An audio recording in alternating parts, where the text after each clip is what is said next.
Hello, hello, everybody! Hello, hello! Welcome in, welcome in! Is everything looking good, actually? Hold on, wait. You guys got to see me play with that banner for literally, like, that one moment. I'm like, I bought this, I want this on screen, and this is what we're doing. Also, some of you guys can see, like, all of, the spam that I put up. Also, hello, Gray. Hello, Gaming Microbe. Hello, Disconian. Who else? Pink Kirishima, thank you so much for the biddies, by the way. Super appreciated. That's awesome of you. We don't get biddies very often. It's really awesome. Can you guys hear me? Hi, hi, hi. We have a special guest here today, by the way. If you don't see her in the corner there, she has herself muted, probably because her doggo. We'll do a little test to make sure in a minute. Can you guys hear the music, by the way? The music in the background? It's some spooky lo-fi. Some fun spooky lo-fi. Also, I'm gonna set it to loop so it doesn't disappear on us. Love the PNG. I know, isn't she amazing? Her art is so good. I've been telling her she needs to do more art. Hold on. Happy Halloween, by the way, guys. How have you been? How is everybody's Halloween going? Are you guys doing anything fun? Or have you done anything fun? Will you be doing anything fun? I know it's a little bit later tonight for the rest of us, but happy Halloween to you too. Yes, happy Halloween. Merry Spookums. Merry Spook. I love that one. The Merry Spookums. The ice is trying to injure. Oh, you guys get iced over there?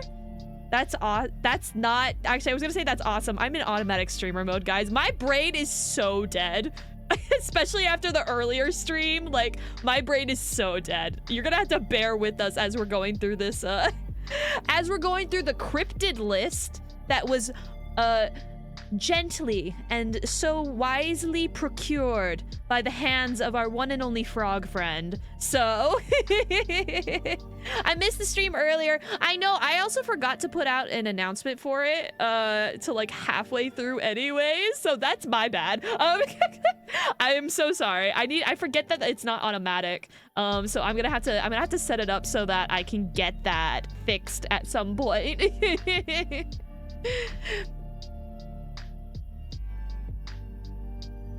Wisely, I think you're so wise. Also, let me make sure. How is the frog's audio, by the way, guys? How is Seto's audio? I might need to turn her down. Let me check. Speaky. Can they hear you? They cannot hear you. Hold on. Let me fix this. No, they cannot hear the frog. Oh gosh. You're gonna get a sneak peek of over here. Now they should be able to hear you because I should have set it up over here. There, they can hear you now. Yeah. Let me turn you down a little bit because you are peeking. Now. Okay. For better or for worse. For better or for worse, for sure. All right, let me pop it over here. Now they can hear you. Fully and intelligently with your big brain, your big froggo braino, stealth frog, yes. Oh my gosh. Whatever you say. No, this list came about from a few suggestions from some people, specifically our good friend Father. You know who I'm referring to. Oh yes, our old DM, our old DM that used to DM our D&D games back in Colig. University. Also, I gotta refresh my chat. Yes. Yes. So this should be a lot of fun. Do you guys like cryptids? Are you guys like into cryptids at all? I love cryptids myself. That's why we're doing this, obviously. Of course. D&D is so much fun. It is. It's a lot of fun. And also Gray's like, yes! Like, yes, I freaking love cryptids. Let's go! What's your guys' favorites? Cryptids? Usually, I get a lot of Mothman when I ask that question. Mothman is one of the top ones, in my opinion. But I do have another that has arisen because of this tier list, and you will know exactly which one it is when it appears. Oh, Actually, I'm no, ready. You might not. There's two new ones on this list that I have grown exponentially fond of because of making this list. Oh, you've done the research, so you know which ones are good and which ones are bad as well. Well, like none of them, I mean, not really any of them are bad per se. Oh, Nessie. Some of them are interesting. Some of them are interesting, and it's like, okay, would I want to meet this in a dark alleyway, or would I want to hug this? That's kind of like my question sometimes. I mean, technically speaking, I don't think you want to meet any of these in the dark alleyway. It would be very I don't know. if you did. I don't know. One of my favorite ones, I feel like I could definitely take it in a fight. So it's basically like a balloon, and it's like, you think I'm gonna be scared of a balloon? Nah, miss me with that, man. Do sirens count? I don't know if I have that one in here. I specifically said that for the Nightcrawler. It's okay. Oh, I didn't. those are pants. What do you mean balloon? They're like balloon pants. Have you seen them walk? It'd be like fighting a balloon, like a limp, airless balloon that's floating around. No. Girlie, you know that I did in fact include that. I You better. Included that. That's one of my favorites. You don't have to worry about that one. That's going straight at the top of the list. Like, I'm telling you that right now. It's all the way up at the top. We don't even have to go over it. There's a local cryptid here called Big Head Baby. Really? What's that one about? And do sirens count? Hi, Javi! Do sirens count? I feel like that's under folklore and like fairy tale instead of cryptid. But they can kind of. It depends on which siren image, you know? Like if it's like a fairy tale siren, or if it's like a mermaid from that documentary that was like that fake documentary on the History Channel. I remember having to explain. I believed it for like a month. I had to explain to one of my friends, like, oh, that wasn't real, buddy. I'm so sorry. And she was like, her dreams were crushed. She wanted to be a mermaid so bad. I was like, oh, I'm so sorry.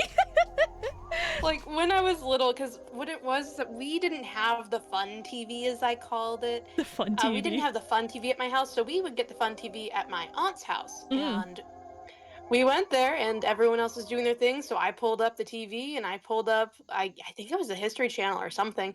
Lo and behold, there it was. The best documentary ever. It was, I think, was it History or was it Discovery? It was one of those. It was one of the two. They did the fake mermaid one. They also did the dragon one. There was one that was similar to the dragon one. That one always ticks me off because I'm like, that's not what a dragon looks like. That's stupid. I don't like it. And then I want to say Monster Quest. Was that what it was? The monster hunting show. It was I think that's what we figured it was. Yeah, it was. Because that was the one that had the Mothman stuff that I still couldn't find. Oh, yeah. Specific Mothman. The Monster Quest Mothman looks literally just straight up like a stupid demon. It doesn't look like Mothman at all. It's so dumb. I hate it. Which is why I chose a perfect image where he is, in fact, a mothy boy. He is a mothy boy. Yes, we like the mothy boy. It was on Discovery. Thank you, Javi. Mythical Creatures? Mythical Creatures, is that one of the shows? Let's see. I think the X-Files had one about aliens. Yeah, but those are usually like storylines. Those weren't like real scenarios. Yeah, no. X-Files, a lot of them are aliens in X-Files. Yeah, actually, aren't they? They are. Yeah, because I don't think it stands for that, but like extraterrestrials. But no, a good chunk of it is aliens, or like, oh, you thought this was some kind of cryptid? Nope, it was aliens. That kind of thing. We thought it was something actually a threat. No, just the guys from outer space. Lame. None of them were. You're right. Okay, I'm gonna switch us over to the tier list. Are you guys ready to see the tier list? Is you ready? I spent way too long on this. You did, and I'm so happy. I'm so happy you've done this. All right, I'm gonna switch it over. There we go. I'm gonna move myself over so I'm a little bit smaller right here so we can still see it. Actually, should I move Seto down a little bit so we can... Let's move Seto down a little bit so we can get a little bit. But like each of these, you don't have to worry about the ones we can't see in the corner yet because we'll just go down the list. Yeah. So we're gonna be starting. We're gonna be going in order from here, then through that way. Because Seto's like, yes, I have. All of my notes are in order. Seto went above and beyond tonight to give us like actual information about each and every cryptid. So you guys need to appreciate her. You guys need to. I need love for the frog. I gotta be able to tell you what they are. Yes. I can't do that. What's the point? And also, you have to explain why there's 3 different kind of humanoid hairy critters on there that are definitely not all Bigfoot. That are not Bigfoot. Yeah, that's the thing. It's one like, of them is Bigfoot. Yeah, obviously, you can tell what the first one is. Yeah. Well, yeah. Well, because there's like a bunch of them. Though, okay, go ahead. Before we start, though, I feel like I need to slip into something kind of spooky. Oh my gosh! Look at! Oh, you're so cute! Wait, hold on. We have to make this. Wait, look at how adorable! Look at my friend. Look at my friend. Isn't she amazing? Look at her. Look at her. Take in her beauty. Take in her gloriousness. Look at that. She made a full spooky outfit. I couldn't even. You've given me brain damage. Now how am I? I'm shaking the baby. Shake the baby. Sorry. Also, hi Natsu. Welcome in. Welcome in. How are you doing?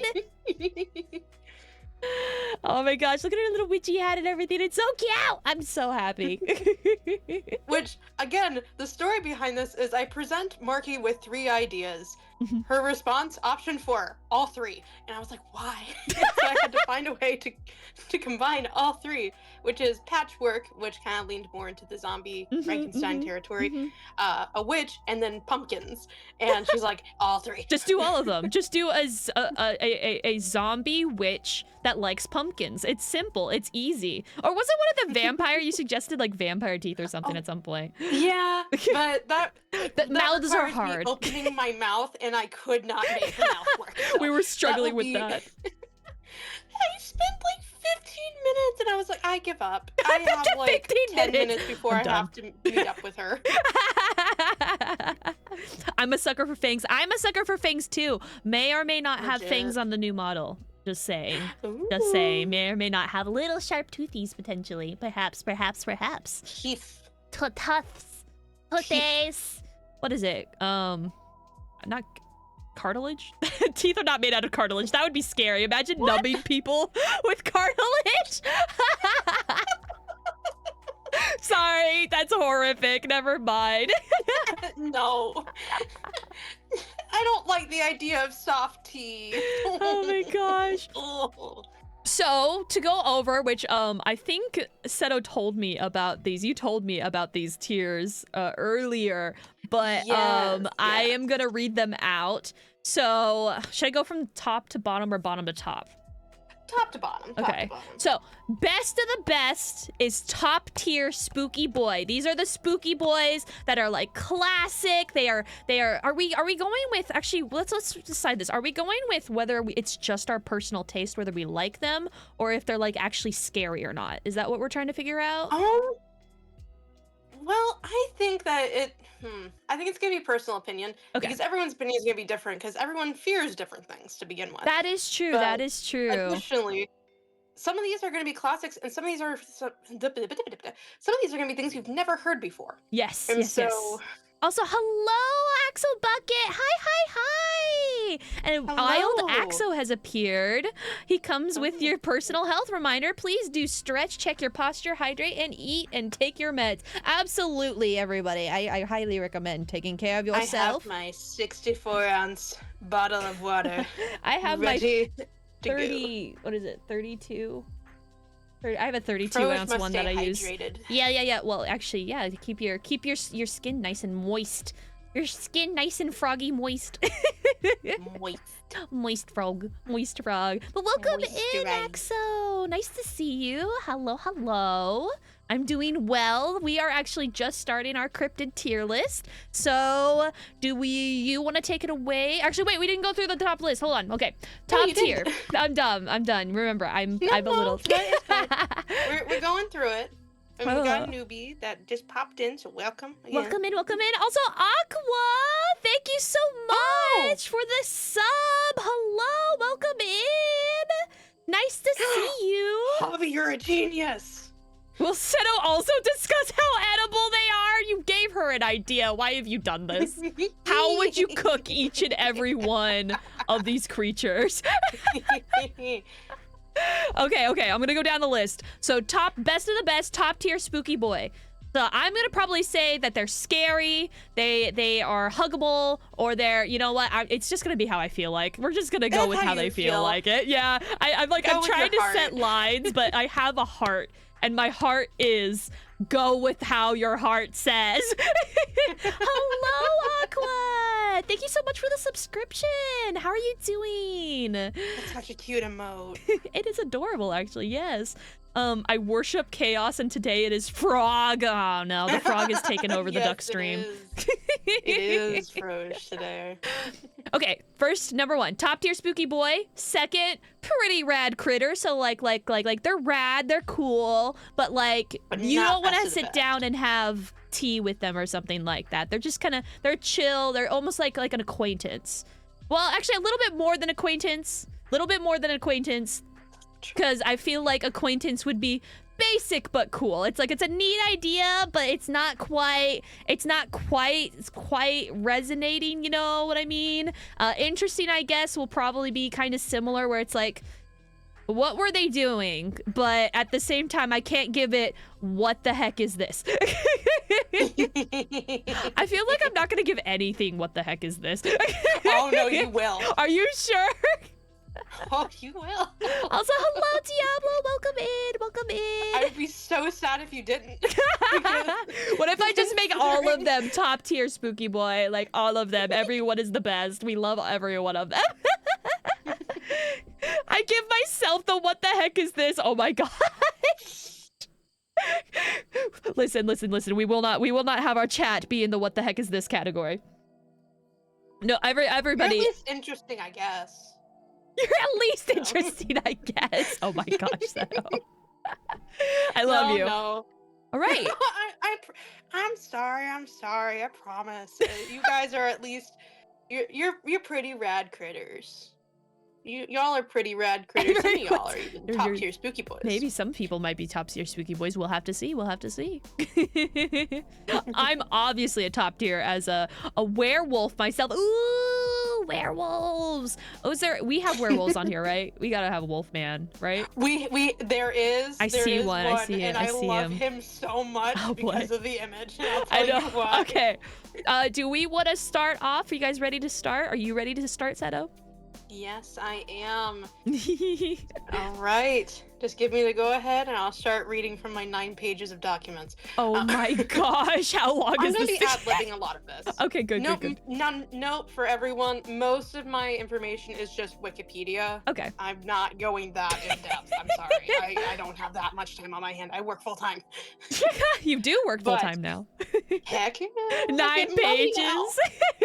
Listen, there's 30, over 30 monsters, right?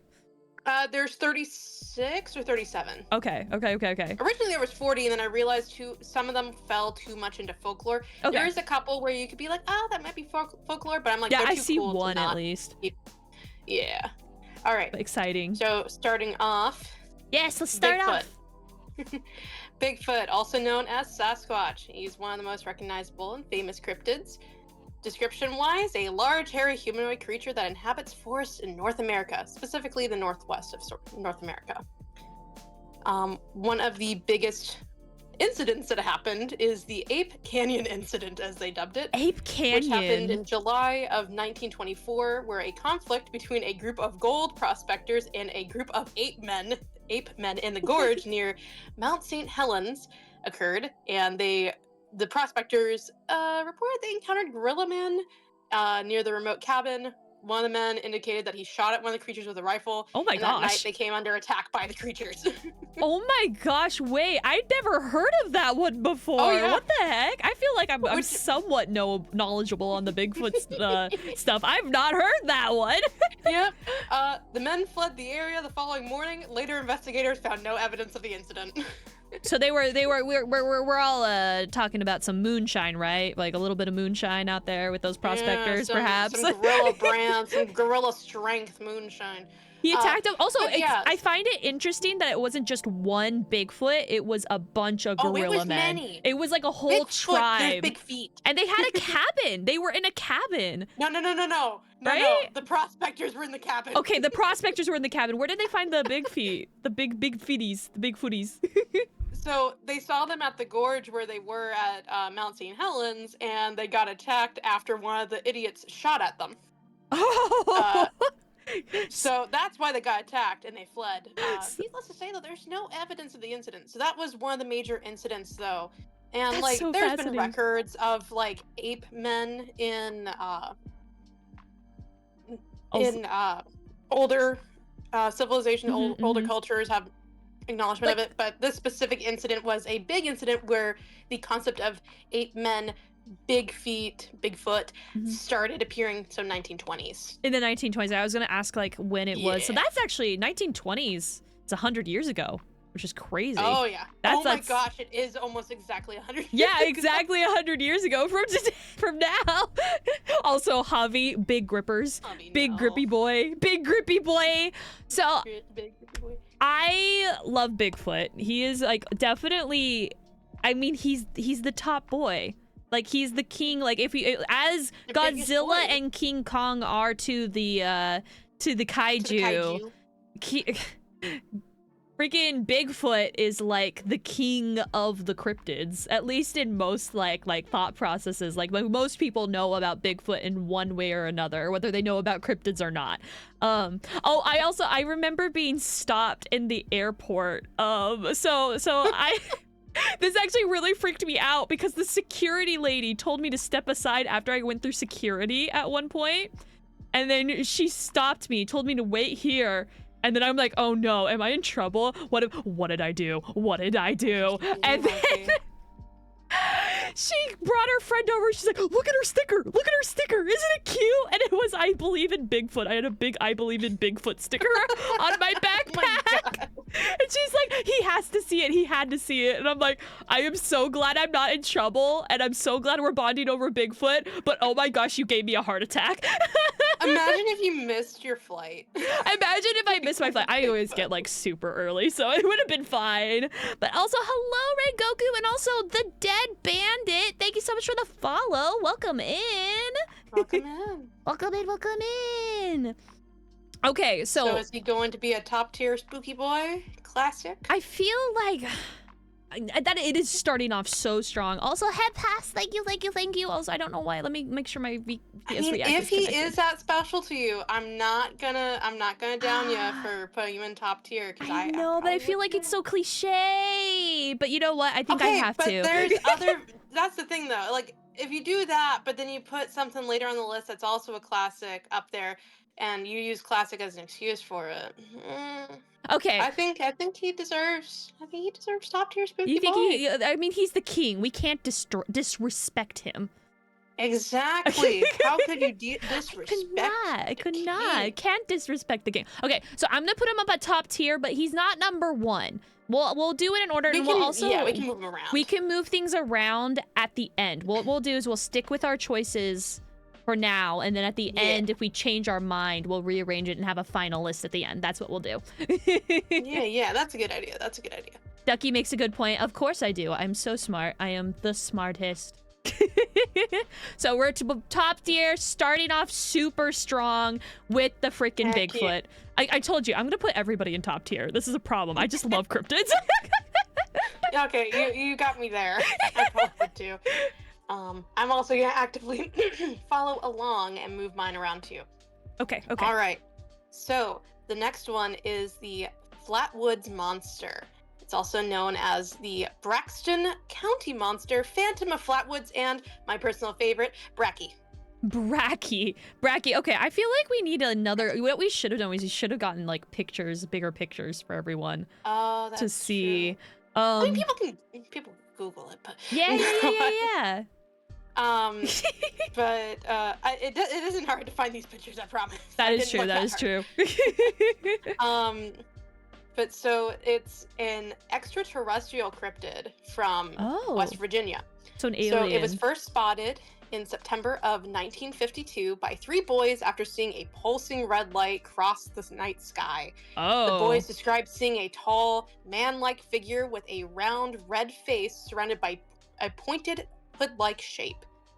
Pointed hood-like shape. It's got such a unique design. Yeah. Like basically it gave me the heebie-jeebies when I looked at it, I'll be honest. I know it mostly from this one meme image. It's like me and the girls going out for beans or something like that.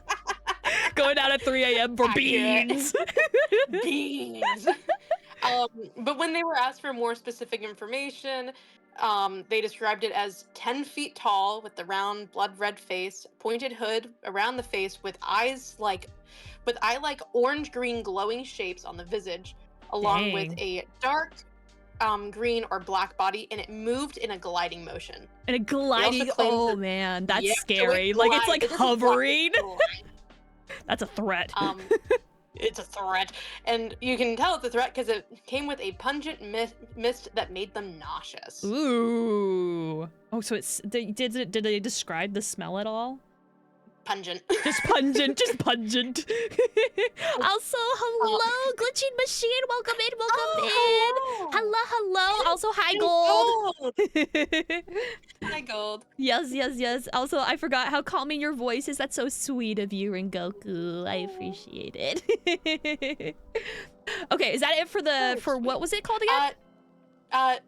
No, so Flatwoods Monster, the last thing Okay. I have on that is that the local sheriff and deputy had been investigating reports of a quote-unquote crashed airship in the area. They searched the site of the reported monster, but saw, heard, and spelled nothing. The next day, a reporter claimed to have discovered skid marks in the field and an odd gummy deposit. Which were subsequently attributed by UFO enthusiasts groups as evidence of a saucer landing. Fascinating. Oh my gosh. So this one's a true alien. What year was this? Did you get to date? So this was in 1950s. Okay. This occurred in the 1950s. The imagination was running wild. This was definitely during the time when aliens started becoming like a common thing, like War of the Worlds and whatnot. Honestly, that's true, yeah. Honestly, it has such a unique and unsettling shape and like a blood red face. Like it's like literally a giant stop sign or a giant meatball. That's what I'm thinking. You just decreepified it.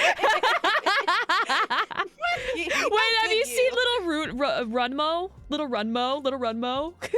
Oh wait, I feel like I have. Itaru, welcome in. Thank you so much for the subby. Thank you. Also, Baby Gang, hi, welcome in as well. Oh my gosh, no, not him.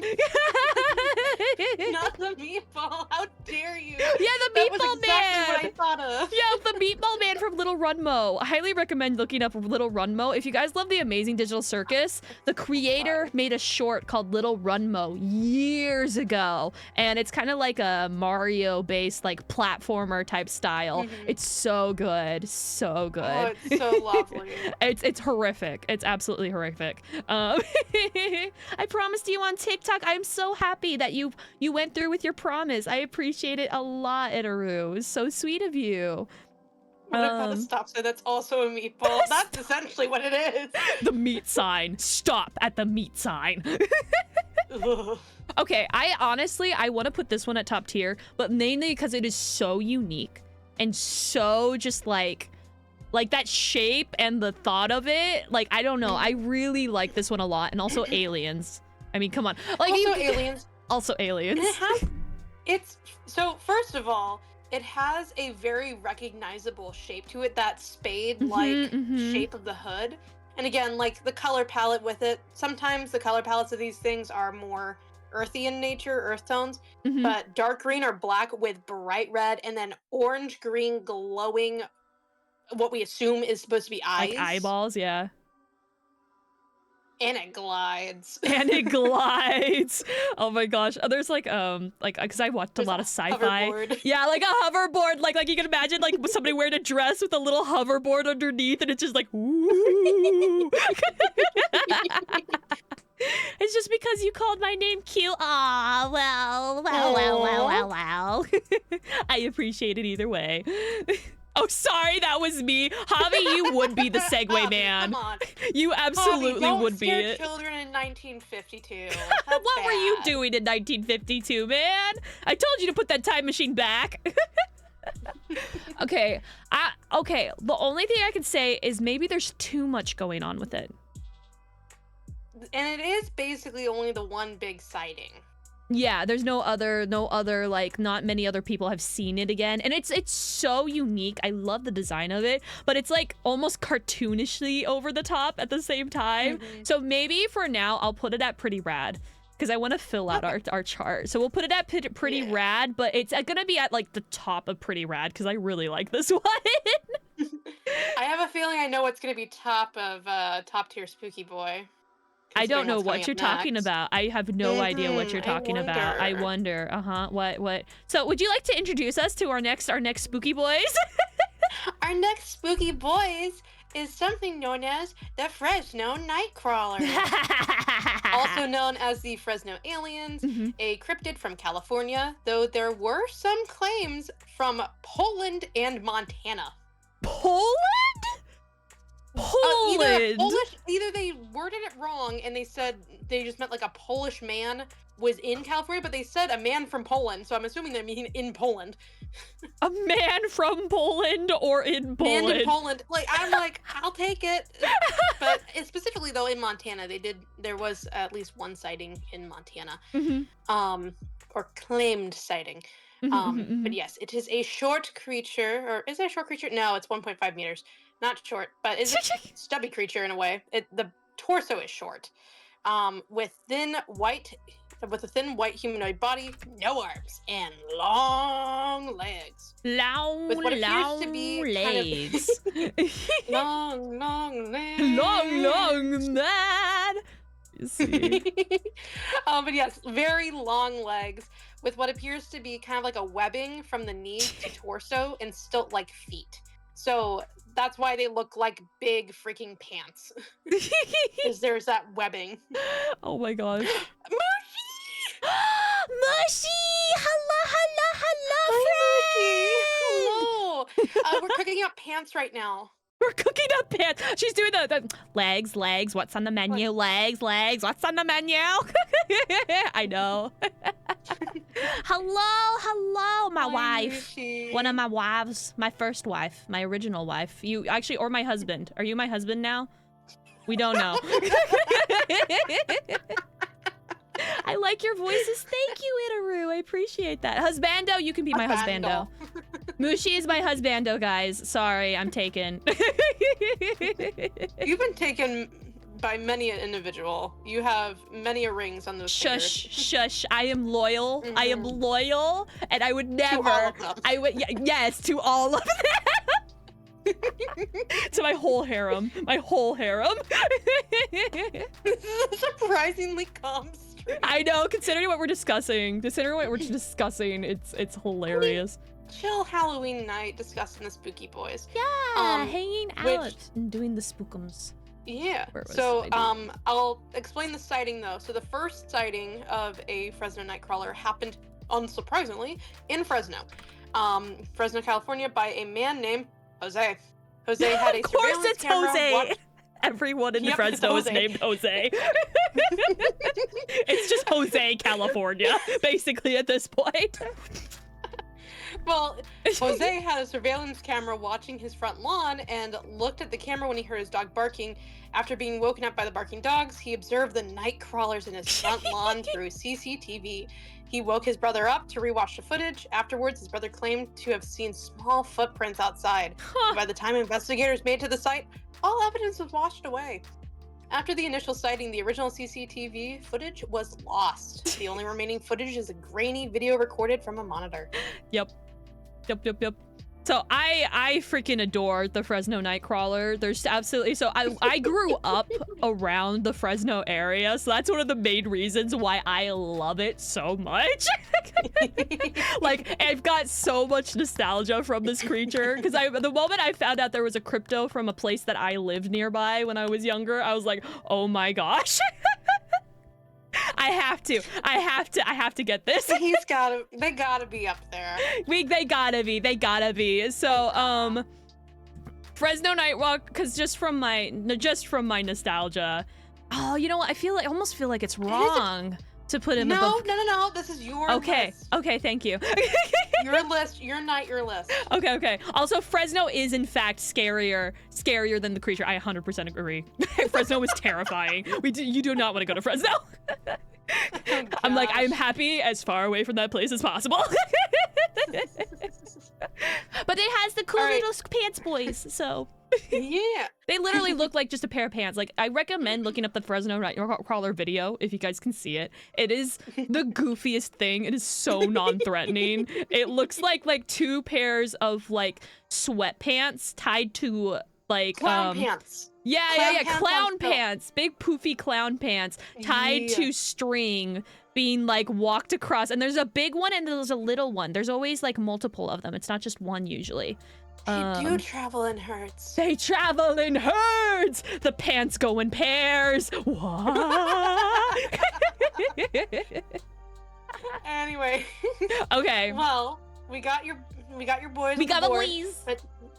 And this is gonna be the last. Well, no, there's another one in a little bit, but the next one coming up is going to be the last like really, really recognizable one for a tiny bit. Okay, good. The Jersey Devil, also known as the Leeds Devil. It's a flying cryptid from South Jersey and Philadelphia. The creature is often described as a flying bipedal creature with hooves, but there are many variations. The common description is that it's a bipedal,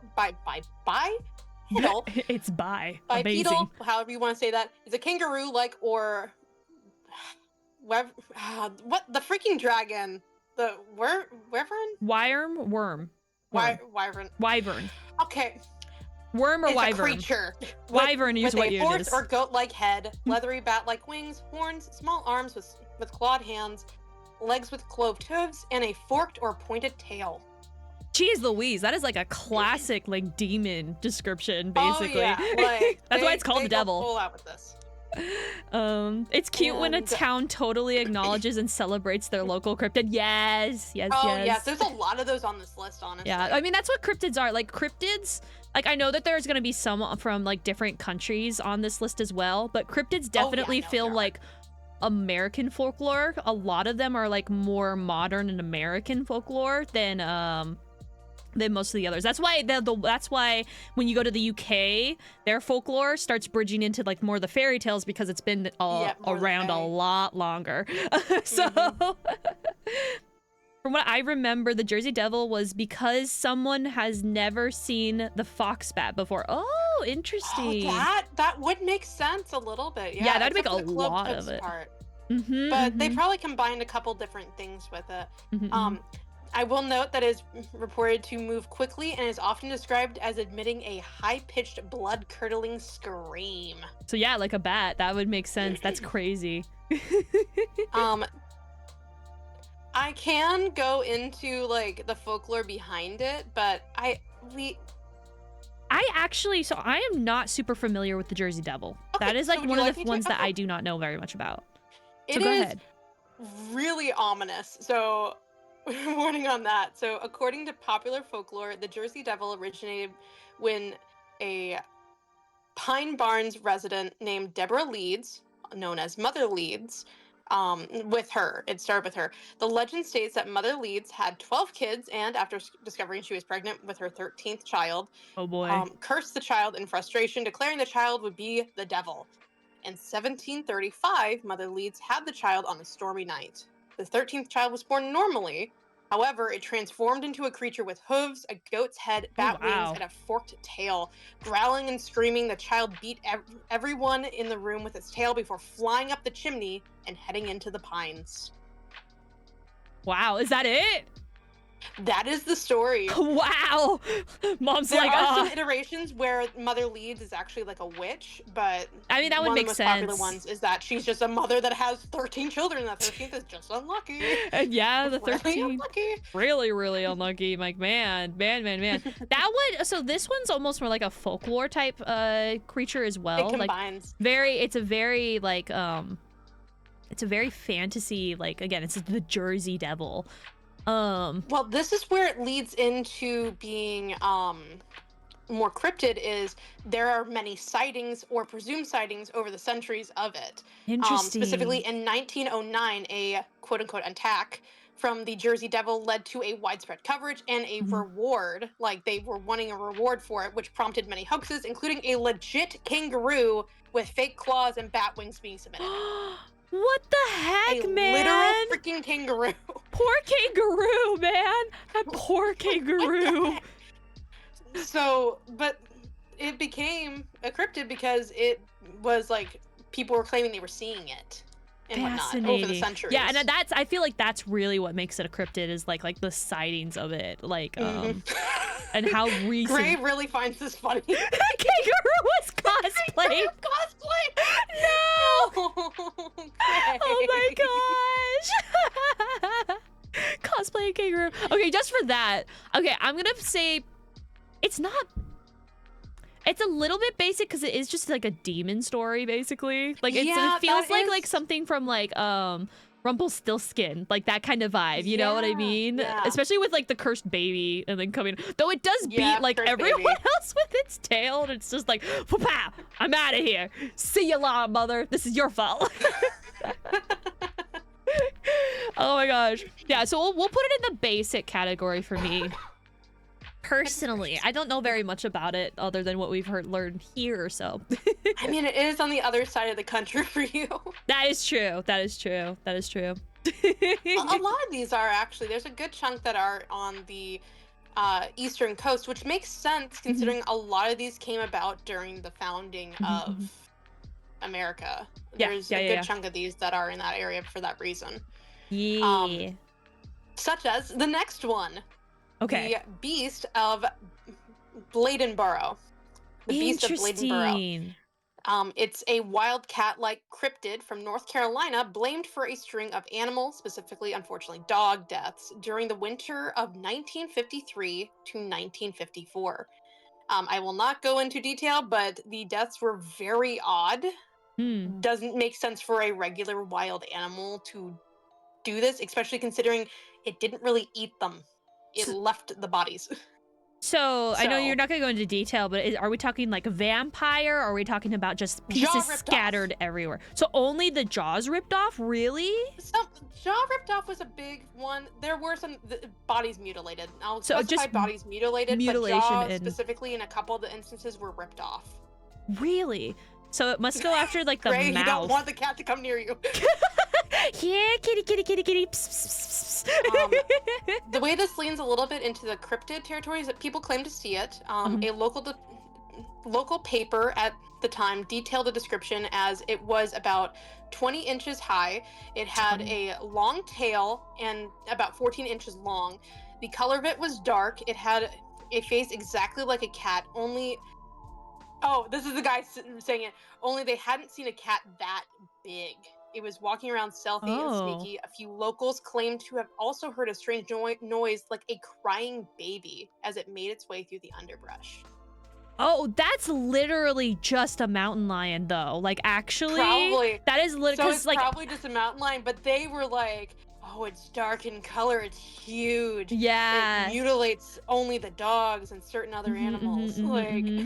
Yeah, cool. So I've actually we've had a mountain lion in our area once. And yeah, it sounds like that. It sounds like a baby. It's really, honestly, it is terrifying. You hear that in the middle of the night and you are like, aha, no, we're not going there. We're not dealing with that today. Goodbye. There's that, and there's foxes. Foxes and coyotes. Coyotes are loud as heck and they're obnoxious. Foxes scare the crap out of me because they'll scream. We don't have many foxes out here. But go ahead. We've had some families of foxes in my backyard, Midwest, to get that. But in my case, I think one was like outside my window and I'd fallen asleep with the light on. I live in the basement, mind you. I have a window that's like directly like at ground level. Gotcha. And so I turned off the light and suddenly it started screeching outside. Oh my gosh. It's like, how dare you? The crap out of me. It was like 2 a.m. I was like, why? Yeah, foxes are scary. Yeah, so this is I feel like this is a case of interesting, I guess, because it's very easily solvable for us now, but at the time, it was probably terrifying. Really freaky. Yeah, I'm kind of in that same, because that is definitely just a mountain lion from the description of that, especially with the long tail and everything. Literally just a mountain lion. And there's not like, it's not like, even the description of the creature, it's just an animal. I think the only thing that's interesting is how it like killed without like purpose, like how people kind of felt like, and it was only the dogs. And that's kind of what would make there's a few other things, like of course there's gonna be like a chicken or like a couple livestock, but there was like about 5 to 6 dogs. Yeah, interesting. In particular. Very interesting. So, like cats who do the baby noises for attention, mountain lions do it for hunting. Yeah, pretty much. They do it for hunting. Well, they'll also do it for mating. Their mating call sounds really freaky. That's what the the lion out here was doing when she was out here. Yeah, and we were like, the frick? The heck? We never saw her. We just heard her, and then there was reports in the city nearby a while later of a mountain lion like literally jumping on people's roofs and like going through the city. Ooh. It's crazy. Yeah. That yeah. I would not want to open my door and come face to face with one. No, I'd rather face a bear than a mountain lion. The mountain lions are more skittish, I think. Yeah, that's true. Okay, what's okay, the next one is called a bunyip. It's an aquatic or amphibious cryptid from southeastern Australia. A bunyip? Oh, it's from Australia too. Okay, that the name makes so much more sense now that I know it's from Australia. And the word bunyip is usually translated by abnormal Australians today as it from like the old language. It's devil or evil spirit. Interesting. They resemble seals or swimming dogs with long necks, brown or black fur, small tusks, and a head like a horse or an emu. Head like a horse or an emu? Those are two completely different animals. Which is why it's so odd. What? But the big one that I'm seeing is most often is horse. Okay. They have been described as having fins or flippers and roaring cries. And legends of them portray them as bloodthirsty towards humans, specifically women and children. Wait, hold on. I have to show you this image of them because what the heck? Oh no. I have to show you this. I have to. Hold on. You're gonna have to look on stream for it. This one set up. I will. My stream on my tablet's a little bit delayed, so I'm lovingly waiting for it to appear on screen. This is the bunyip drawing I found. What is that? I don't know. Wait, read the tame image. What is that? I don't know what that is. I didn't see. Look at the eyeball. Look Googling this. What the heck is that? What are those? I don't know what those feet are, but those are like. Yeah, no, that's one of them. Yeah, and I see a couple images that are kind of like this same little squiggly. It looks like a dog that's been thrown into mutagen. That's what it looks like. It's a chimney cricket. It's the only reason it's green. Also, the hair on that back lump, like that is I do not like that. Oh, the tail's like a fish tail too, like a whale tail. Can you describe it for me again, Seto? The written description. So this is like copy and pasted from Wikipedia. They resemble seals or swimming dogs with long necks, brown or black fur, small tusks, and a head like a horse or an emu.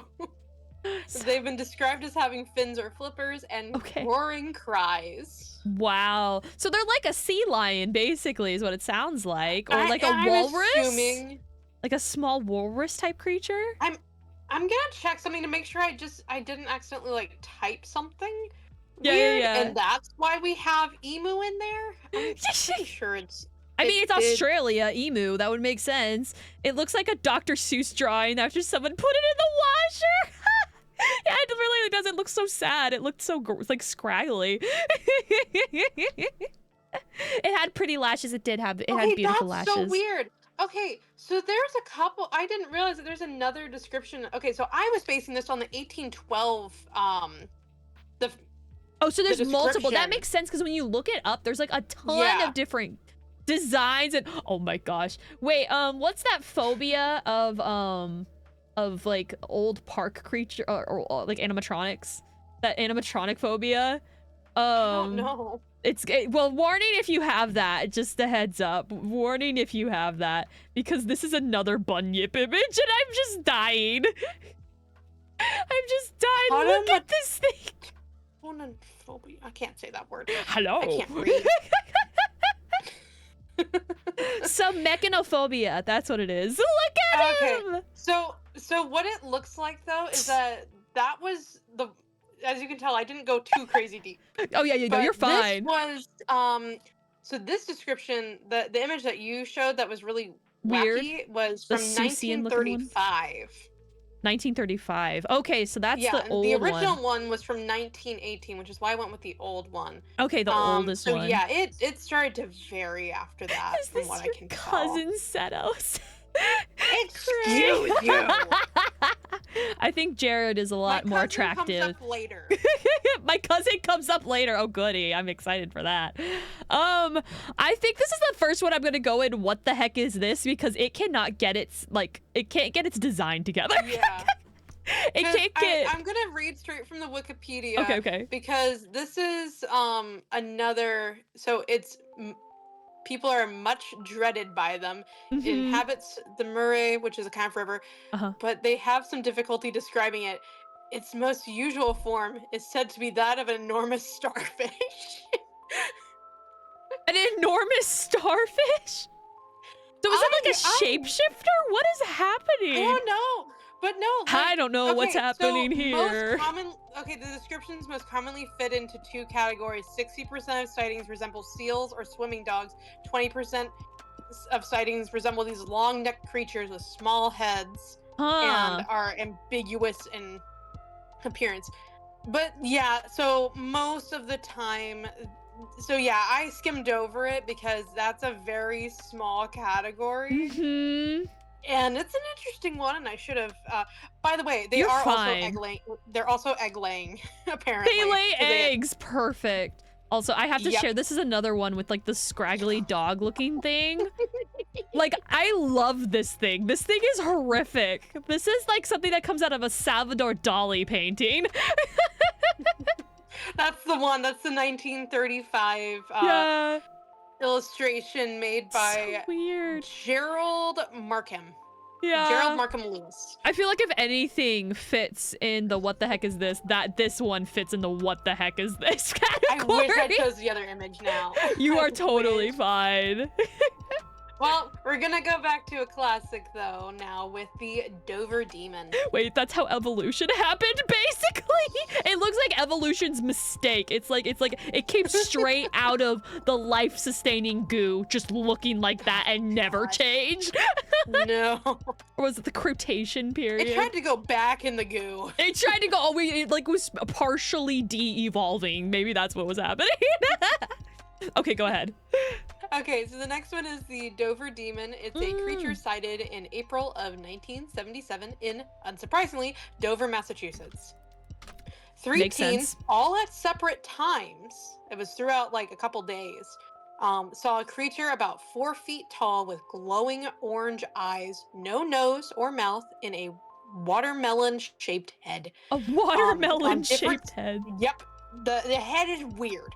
But yeah, they saw him on different streets throughout the town over the span of roughly 2 days.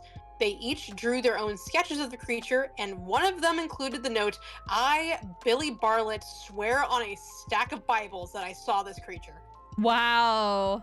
He wrote that on the picture. This is one of them, isn't it? The drawing? Yep, that's one of the drawings. Right here. Oh, you said watermelon shaped, and because it's got like that bent, like that curve with the eyeballs. And more of a gourd. Yeah, well, I was thinking like a watermelon. You remember the rubber band challenge where you'd like wrap the watermelon in the rubber band? That's what that's making me think of. Yes, that is exactly right. So this one is a little bit of a classic in a way, because like it's like, is this an alien? Is this a monster? It does lean more into the alien category. A little bit, like with the shape of the head for sure. The shape of the head being like very small, but with a large head and a small body. Very thin. He's just a little dude. Yeah, he's just a little dude. He got little hot dogs for fingies. He just skittered around. He just done dude skittered around. He's skittering. He's scattering. He's scrambling. Looks like an amphibian. Yeah, I guess it's like because of how flippy it is. I wonder what did it say anything like what the color was or anything like that? I don't believe so. I think it was probably more leaning towards that grayish dark color, like a gray or a tan. I would have to even clarify. Put him in my pocket. He's 4 feet tall. I don't know. Oh, 4 feet wait tall. a minute. I'm wrong. Oh. He's hairless and peach colored. Hairless and peach colored. So he looks like a person then, like a mutated human even, potentially. Yeah, kind of like a mutated human, and Yeah. like apparently he has like rough skin. So it looks like he has rough skin. Rough. So peachy, rough skin, not a lick of hair in sight. Never mind, he's gross. Gangsta's like, I ain't doing that now. No. If he was a little gray or green boy, we would all be down. But Yeah. because he has to be peachy keen. You gotta be that peachy, bro. 4 feet, Yeah, what? Yeah, he's tall. He's 4 feet tall, yeah. He's a tall boy. I think this one's pretty cool. Do you have any more information? There's not a lot on him actually. Okay. The big thing was just like going through the different accounts, and I was like, I don't need to go in these in detail, so I just kind of summarized it because they all really basically cool, saw though. the same kind of thing. Yeah, that's really cool though. It's like so it's 4 kids that all saw the same thing, and then this is another one that has more sighting, or 3 kids. Okay, thank you. Yeah. Maybe he was the 4th child. They just forgot him. He was mutated. Okay, I'm gonna put I can't believe they would throw Jeremy under the bus like that.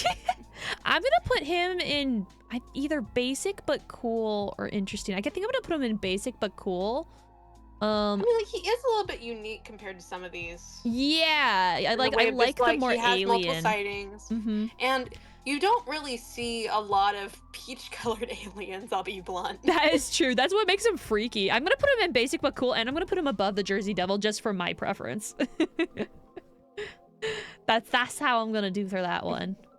All right, next one. All right, next one does lean more into the folklore category. Okay, okay. But I wanted to keep it on there because I still think it's an interesting one. Oh, I know what this is. A kelpie. Kelpie. Also known as water kelpies. It is a shape-shifting spirit inhabiting lochs in Irish and Scottish folklore. Yes.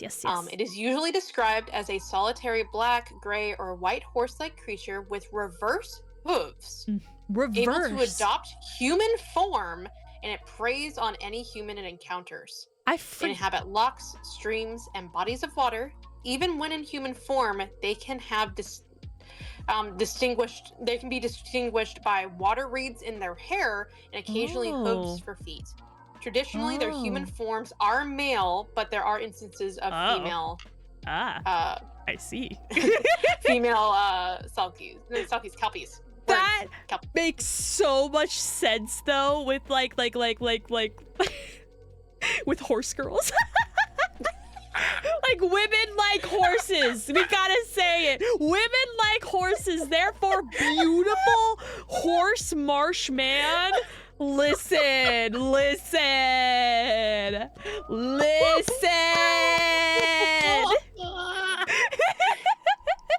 I don't know about you, but I'm just gonna Okay. right there.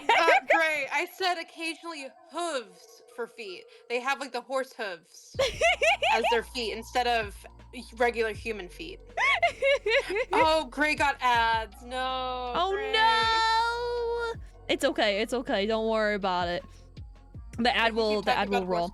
Yeah, well, literally, okay, like Grace says, like, I was obsessed with horses. I was also obsessed with horses back in the day. I was such a horse girl fan. Like, my room, I had horseshoes. I had so many things. I never got to ride well, I did get to ride a horse. I've gotten to ride a horse a couple times, but I never got to take lessons or anything like that. I was so sad. I kind of want to go back and, like, because I live not too far from a ranch area. I kind of want to go and, like, take lessons at some point. Slip onto their property and be like, hi. Well, no, they do. They take lessons. They do lessons. So it's not like randomly, like, it's not like I'm stealing my neighbor's horse. But yeah, no, I love kelpies. I think they are such a cool idea. They are just, I didn't remember the backwards feet thing though. I know, it's so odd. It's like, so that specific. makes them very distinguishable though, because like at first you think, like, if it's out in the water you can't notice, but if it's coming out of the water you will see reversed hooves. Yeah. Well, like, but then again, think about it. They're in the marsh, so like if it's covered in mud and like got like caked in, you might not be able to tell as well, and like you're not always looking at the horse's feet. So that might be like a way to like warn people, like you look at that horse's feet before you approach it. Welcome back, Gray. Welcome back. Yeah, we're still talking about kelpies. I'm totally kelpies is definitely up there with the pretty rad critter. I love them. They're so cool. Well, what's also interesting, in my opinion, is I didn't realize that they could shapeshift. Yeah. I thought they were just carnivorous horses. No, I I knew didn't that one. realize. They're very much like the Feywild type creature. Like Yeah, they yeah. very much have that side. I don't think you have it on the list, but the what is it called? The Makilla, not the Makilla. One of the native Alaskan lore creatures is basically like the same thing, but an otter. It's an otter man. So it's half otter, half man. Yeah, it's an otter man. Well, oh, I'm so mad I didn't find him now. Yeah, well, it's a really like deep cut Alaskan. I should have told you about it. But yeah, what is it called? The Kushtaka, something like that. The Kushtaka or something along those lines. Okay. Yeah, that's from my dad's side of the family, where we'd tell stories about the Kushtaka. And it was literally, it's got the head of an otter, but like the ripped body of a man, or like a very attractive woman. If you are into that, it would take whatever form you want. And then it would drown you. It'd take you into the river and drown you, and then eat you, presumably.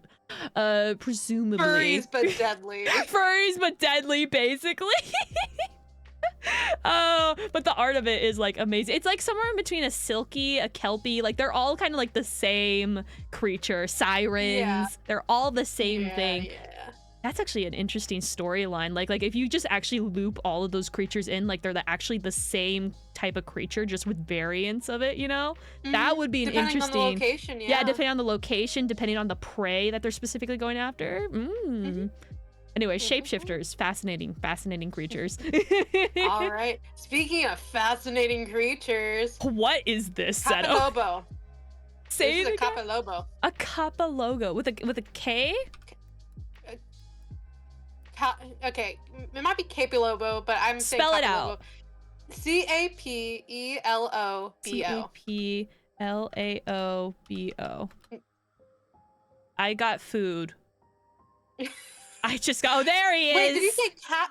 No, No, I got it. It's Cape Lobo. Cape Lobo.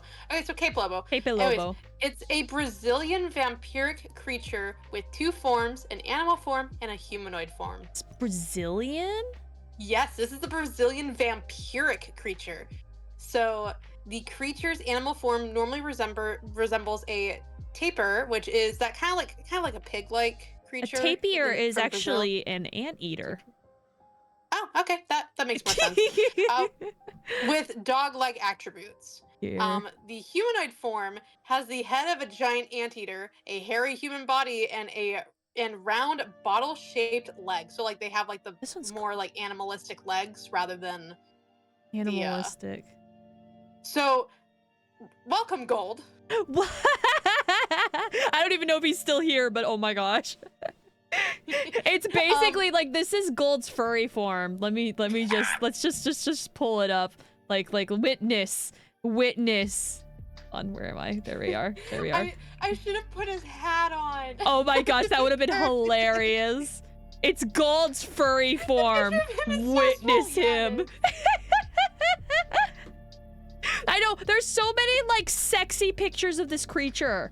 I'm just saying. Like you said vampire, and some of these people are taking the vampire part way too seriously. Well, actually, this is where the vampire part comes in. So horrifically, they're known for hunting newborn puppies and kittens.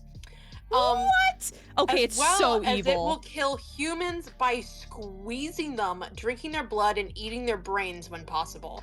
To hunt humans, it produces a powerful scream that will both lure people into the woods and then scares them stiff. Oh my gosh. This is such a crazy bro. There's some amazing art of this guy, by the way. Like this one, I love this art. Look at that. That is I don't like him anymore. I don't like him anymore. Look at that when you get a chance, Seto, when you see this. This art is so cool. That's cool. Isn't that amazing? That looks like a good concept art. That's gorgeous.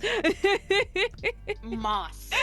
Mushi says, oh good. Like I was gonna put up something else up here, Mushi. Yeah, this is an Oh awesome my creature goodness. design. And there's also So, one more I and have to show with you while you're talking. Go and ahead. again, it's unique because this is something that it's based on animals that are not around us. Uh-huh, It uh-huh. is from Brazil. Like, it's a Brazilian cryptid. It's a It's Brazilian crazy. folklore kind of creature. I love this And doodle. Oh, wait, hold on. it's kind of like how in America we have like a bunch of the ape men. Down there they have the anteater man. They have the anteater man. Hold on, I gotta get a better image. This one is just so cute. I have to show you. Or I suppose it's a man eater. A man eater. All things considered. Open file. There we go. Sorry, I'm having trouble with No, what are you doing? My computer is being a little weenus. I'm going through the extra mile because I just love this You doodle. It's so cute. I have to share it. Oh goodness gracious. Shush. There we go. Look at this. It was worth it, wasn't it?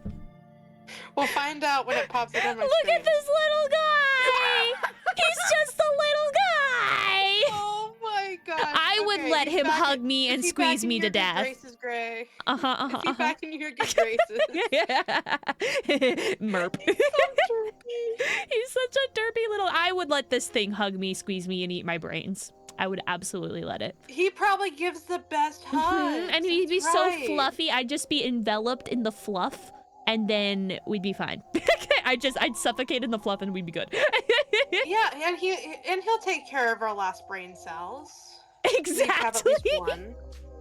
At least one left. Okay, with that, he's such a crazy creature. I'm gonna put him in the pretty rad, but I'm gonna put him at like the end of the pretty rad because that's like such a crazy idea.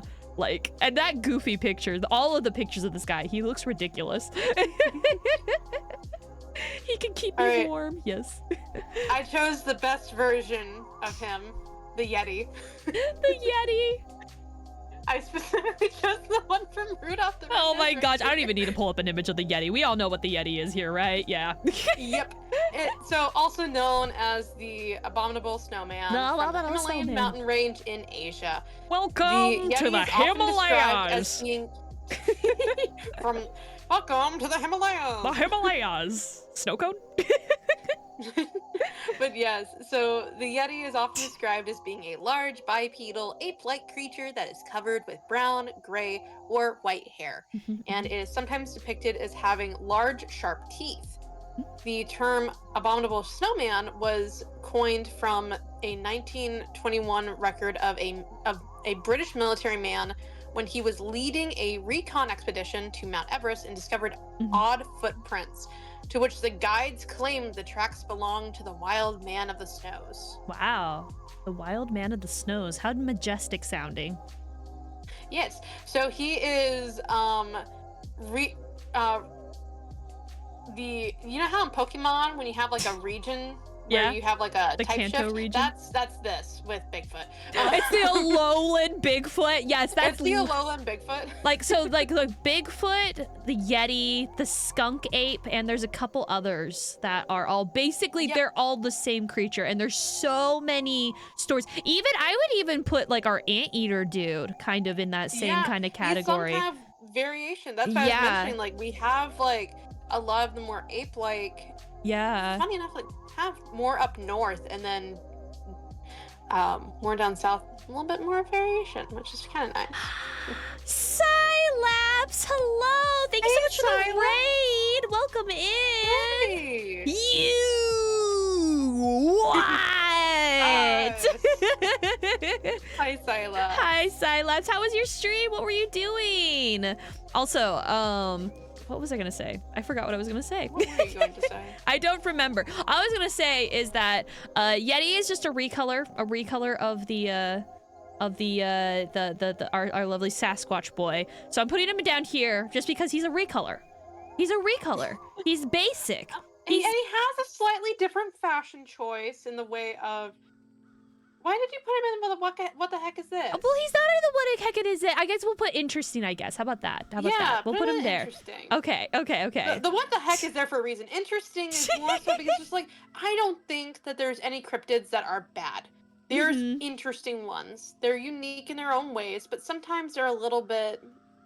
They're more basic than basic. Yeah. I think But that's he why I has put them in snow interesting. cones, Mushi says. But he has snow cones. Listen, you know what those snow cones are made out of. Those ain't lemon. That ain't lemon snow Modded cones. Lethal Company. Ooh, Modded Lethal Company? Heck yeah. How was that? I hope you had fun. It was so sick. That's awesome. I'm glad you had a good time. It's so nice to see you, by the way. So nice, so nice, so nice. When I eventually get a PC, I want to play that game with you so badly. You need to do that, yes. Whenever you get around to that, because it'll be fun. Maybe we can start hooking you up with some stuff. No, I don't have a place for it. I told you, tiny desk, no room. When I move out, then is when I will. That is when I will get bigger. Yes. Bigger. Cheese, Okay. welcome in. Hello. Oh, Cheese. How's it going? Glad to see you too, as well. I'm happy to see you. Hello. We are here. By the way, for those of you who have just joined or have popped in, we are going through our cryptid tier list. Our lovely friend, my dear friend Seto, set us up this list, and we have been going on and learning about all these different types of cryptids, which are super, super cool. And I'm really, really happy to hang out. Sorry to raid and dip. Don't worry, Cyleps. Take care of yourself. Rest up. Get some sleep. And take care of yourself. Yeah. Missy. Yeah, I've just been busy. There's been a lot of stuff going on. Not just like finishing up this and like finishing up my PNG, but also just like other things. All the things. So much. All the things. So much. All right. So the next one, I'm going to pronounce this wrong, and so after this, I'm going to be calling it by its other name. So this is the Dabharchu, which is also known as the king otter. It's an Irish and Scottish folklore creature. Ooh, the other otter. Heck yeah. Yeah, it's a big otter. So it resembles both a dog and an otter, though it sometimes is described as half dog, half fish. It lives in water and has fur with protective properties.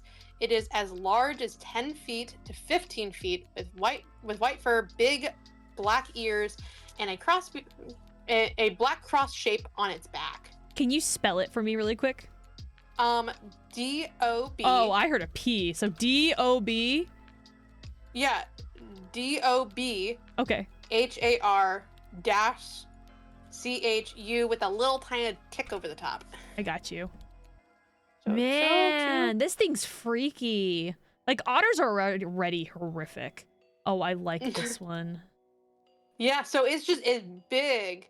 And so while there are very few stories written about it, there's a popular legend from 1722 that basically implies that the creatures are very violent fighters that can mutilate a person and will fight to the death. Great! Thank you so much for the subscribe! Hello! Oh my goodness! Thank you for the subby. I'm so happy. Wait, were you trapped in the ads? Oh, is Seto the guest? Seto is the guest. Yes, this is my lovely froggy friend. You will see me in chat occasionally, most often. She is the meme queen. The queen of memes. I am the meme queen, and more recently I do make a lot of clips too, which are kind of memey in nature. Yes, well I need to go through those, and we need to make some shorts and stuff. I'm gonna have to get some of that. I'm gonna get this one. Saving this. Gonna continue describing. Where did you leave off? That's the big thing. It's a very large, like bigger than what I feel like a normal otter is. Yeah. And again, like that very distinct, like white fur with black ears and a black cross shape on its back. Cross shape. Very That's distinct. So specific. Yeah, the cross shape is really weird to me. Where is my here we go.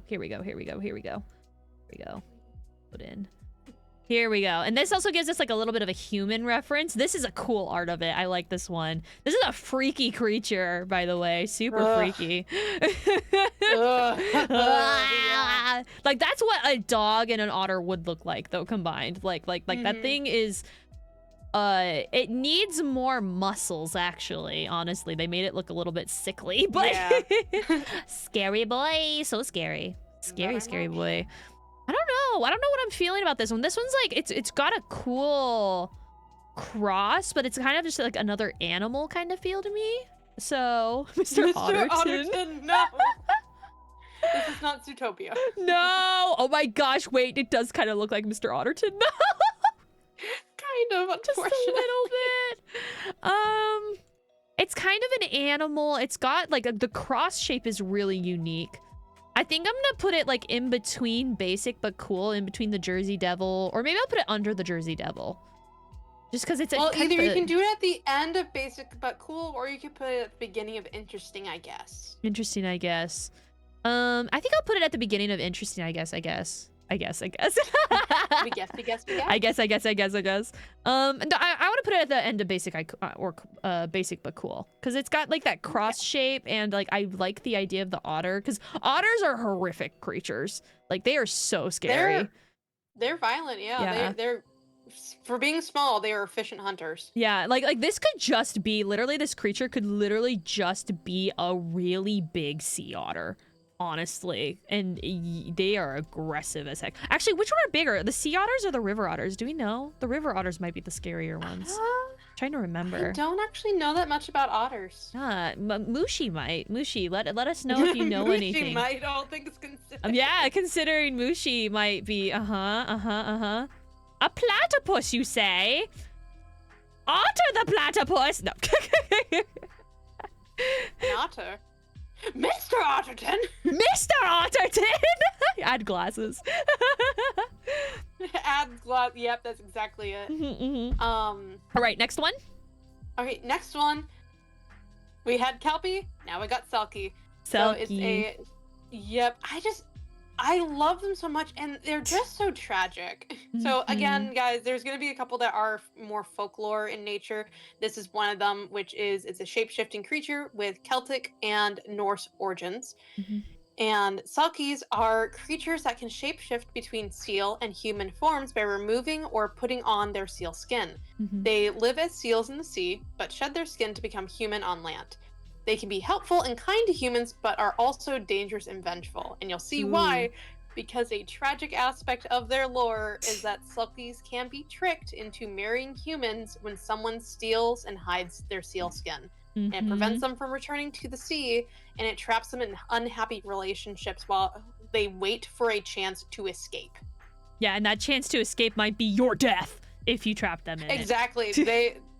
That's where it becomes like the vengeful and dangerous, but they're like generally just a very helpful and kind creature. So I'm like, it's just, the concept is so pretty. It's a what I feel is like an interesting mermaid concept of like you have a humanoid and you have a water creature. In this case, they can switch though.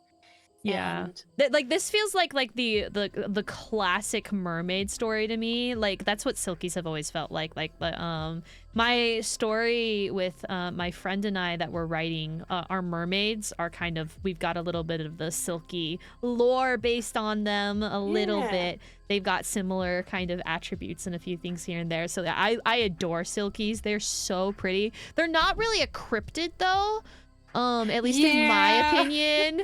So I'm gonna put it, like I would put it in a pretty rad, but I'll put it in the interesting because it's not really a yeah, that's on me. It's not really, I mean, it's okay. I know you wanted to add it. I didn't want to remove it. I did the research. I'm like, this is falling, all my info is falling all into folklore. No. Vegito, hello, welcome in. Oh, hi. How you doing? Veggie. I would eat Vegito as a vegetable. What type of vegetable would you be? What type of vegetable? What kind of veggie? What type of veggie? What type of veggie would you be, Seto?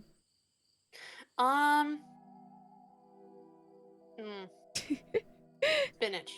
Oh, that's a good one. That's high in green. iron, big green. Yeah. You strong. Yes, I do have lots of blood. I have lots of blood.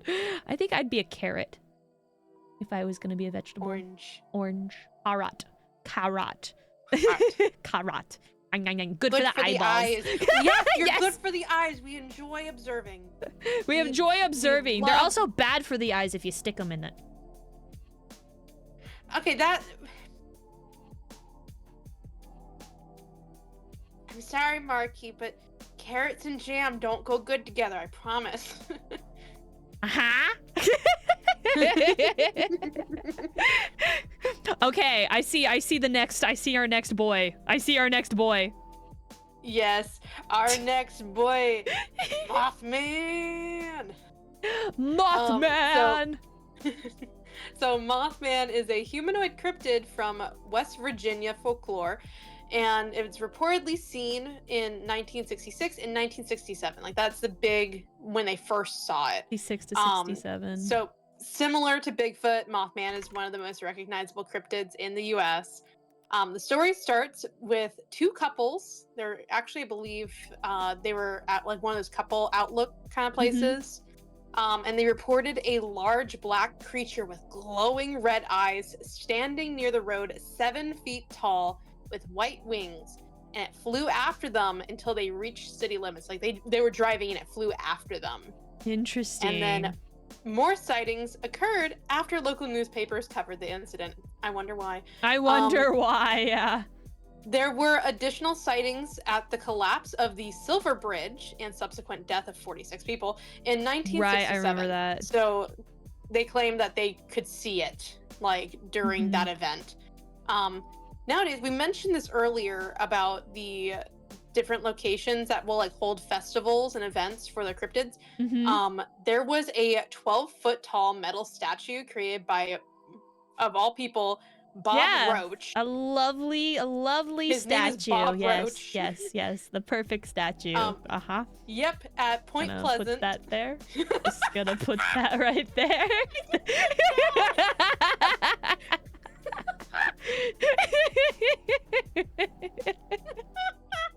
Anyway, continue. What were you saying, Seto? What were you saying?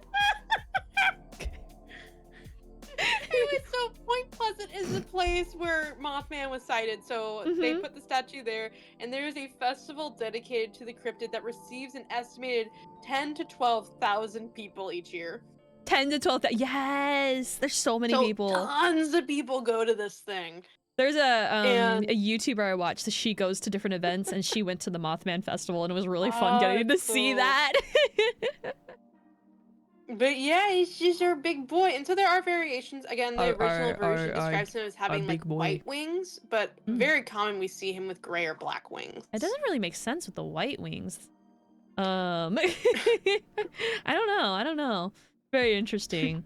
But Mothman is like, oh gosh, like, I don't. The epitome of classic in regards to that. I mean, and I think this is just a very big side tangent.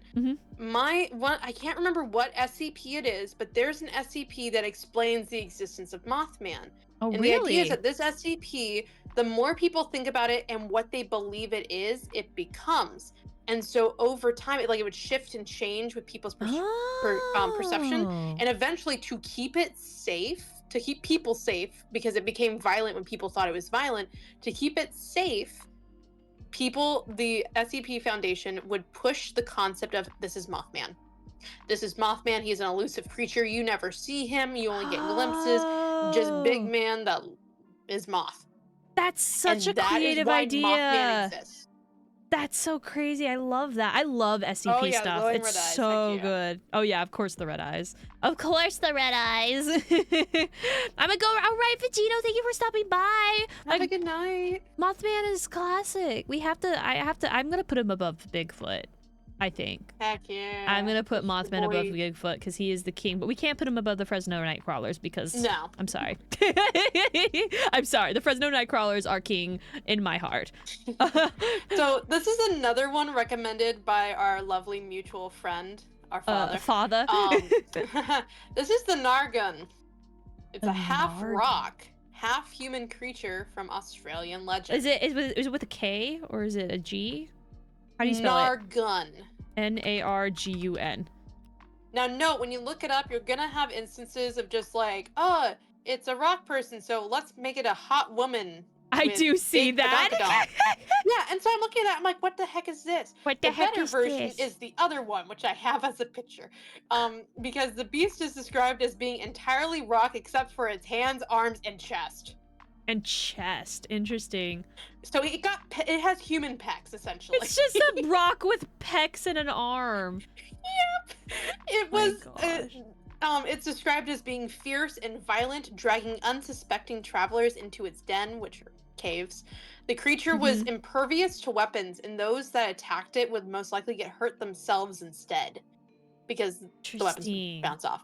Yeah, because it's But a yeah, rock. so It's a freaking rock. You don't stab a father, rock. he showed me the name, and he's like, look it up, and I looked it up, and I absolutely freaking lost it. Look at that thing. Look at the mouth on this illustration. This is the one that you used. It's got like a mouth. And it's got, love it so much because it's so freaking stupid.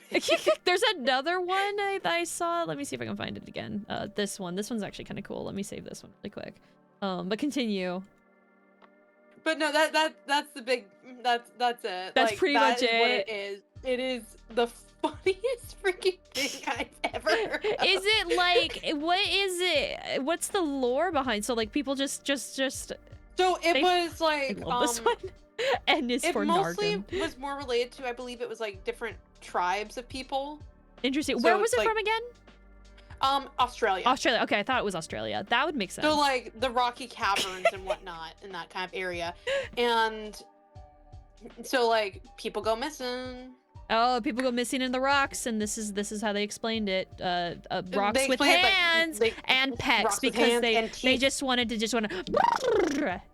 That's all. And additionally, we all know what brought you back. It's the rock with pecs. We know what brought you back. But no, so it's just like, it's the idea of like people go missing, as well as just like, okay, people have gone missing. Hey children, if you aren't careful around the caves, the rock man will get you, and he has arms to grab you. The Nargun with the guns of arm, the arm gun, the Narmagarma gun, the Gummagarmadurm. Yeah. Oh my gosh, it's so crazy. It really is. That's one of those what the heck is this? Exactly. I really feel like that's like a what the heck is this? Why is this here? What is this? What is this thing? What is this thing? It's so stupid with the fleshy hands just coming out of the rock. It's so dumb looking. I love how you said that there wouldn't probably be anything in this tier, and there is. There's two things in there because that one freaky dog. And they're more. both from Australia. They're both from Australia. They are, aren't they? They're both the Australian cryptids. Australia, I guess Australia already has like real monsters that live down there. They have to come up with like the most ridiculous creatures to make it actually scary for them. Gray is right. That I was wondering what the arms reminded me of. Oh, from Only Up? Wait, the pot guy. Oh, wait. Getting over it. Getting over it. Is that what you mean? Yeah, getting Bennett over Foddy. Getting over it with Bennett Foddy. I know what this next one is. The Killamamembe, right? Something like that? No, actually. Igopoko. Igopoko. Really? Or the Agopogo. Igopoko or Agopogo. Spell it? It's an aquatic Canadian cryptid. Oh, it's Canadian? Really? Yeah, we got a Canadian one up here. Like, technically speaking, Bigfoot is technically still counted in the Canadian section, but this is specifically a cryptid that dwells in Canada because it dwells in Lake Simcoe, Ontario. The creature is described as having two long antennae, which I don't think comes across well in that picture, but that's in Wikipedia, so I went with it. But it is described as having two long antennae, 4 octopus-like arms, 3 pairs of legs, and 6 gill-like appendages, like with feathers. With feathers? It's kind of probably like an axolotl. Oh, like an axolotl. It probably has like an axolotl. That picture is one of the more popular illustrations of it, so that's why I chose it. But a lot of depictions or descriptions are apparently like that. Yeah, so they sound more like an actual like a traditional sea monster. Yeah. But the tentacles threw me off. For I know the octopus-like arms. Yeah. It was first spotted in 1823 by an early settler when a long creature was observed in the water, along with like a trail of mud left behind. More sightings occurred throughout the 20th century, including a video recording from 1991. Interesting. Oh, While being 1991. an aquatic creature like Nessie, I think the Agapogo is a little bit more unique in its own right, because Nessie has its like very dinosaur-esque attributes to it. This one is just what the heck? It's almost something... Cthulhian in some ways. You know what I mean with the tentacles and stuff? Yeah, like having that like weird mashup of different things. Yeah. Oh my gosh, wait, Cheese is like literally said, where's Monsta? And I see Monsta loading up VTube Studio to stream right now. Oh no. I literally am watching Monsta load up on my Steam. Monsta's a streamer, by the way, so you guys know. Yeah. They're doing actually really well for themselves right now. Good on them. Yeah, so this is a really interesting. Also, I'm not seeing any of these illustrations bring in the octopus arms. Like, none of them bring in the octopus arms. This is the description that's online, which is interesting. Wait, here's one. Here's one that brings in like a kind of an octopus arm. This is actually a really cool image too. This one's really, really cool. Give me a second. What were you gonna say? No, there's not much. There are some where like it, yeah. So there's some where it like looks more doggish, because like there's the Cryptids of Ontario. There's one. Yeah, it has a bunch of like different images. Looks so and it has cool. like a more dog like with a bunch of fins. So like they're. Oh, isn't that cool looking? Holy cow! I love that one. That's the only one that's got kind of like the tentacle type arm thing kind of going on. Yeah. Oh, that's the tail. Wait, so it still didn't really get the tentacle arm going on. Yeah. But still so awesome. I guess it's just like a bunch of different like variations of it, and so that probably is just like a bunch of people like, oh, it looks like this, and so they pulled that information like, let's combine it. Yeah, interesting. It's so pretty. I love the color design on that one. Yeah. It is really nice. So, I don't know exactly what to do with this one. Because, again, this is another one that's like, it's so many different things. Not many people have depicted it properly. Yeah. It's also Canadian, which is a point against it. No. Marki. Listen, I love my Canadian friends, but I'm Alaskan. Listen. Yeah, that's true. You have a vendetta. We beat you in our hockey games. And like, we'll be honest, like it's like Nessie. Compare it, and there are a lot of water cryptids, which is why I didn't try to go down that route, because you can easily just be like, oh look, low graphics. Sea serpent thing. Yeah, sea serpent thing. Let me go ahead. I think what I'm gonna do is I'm gonna put it at basic but cool, I think. Yeah. And I'm gonna put it like it's right around the same as the otter. I think I'm gonna move it like it should be at the same level as the Jersey Devil, because they're actually kind of similar in like almost like creature. I don't know. It's just like the mismatch of a creature. That's what it makes me think. Like all of these are like mismatched creatures, other than like our little alien guy here. He's a little mismatched in his own right. In his own right, but I think he's like, it's more like he's been mismatched and then watermelon head. Sandy, hello. Late but better late than never. Hi, absolutely. That's his Halloween costume. Oh my gosh. Welcome in. Okay. You're just in time for the best of the best. I was gonna say, you have to be excited for this one, aren't you, Seto? Give me the name. This one, yeah, this is one of them. This is the Loveland Frogman.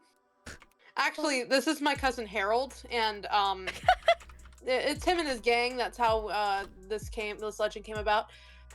So the Loveland Frogman is a legendary, this is quite literally word for word, a legendary humanoid frog spotted in Loveland,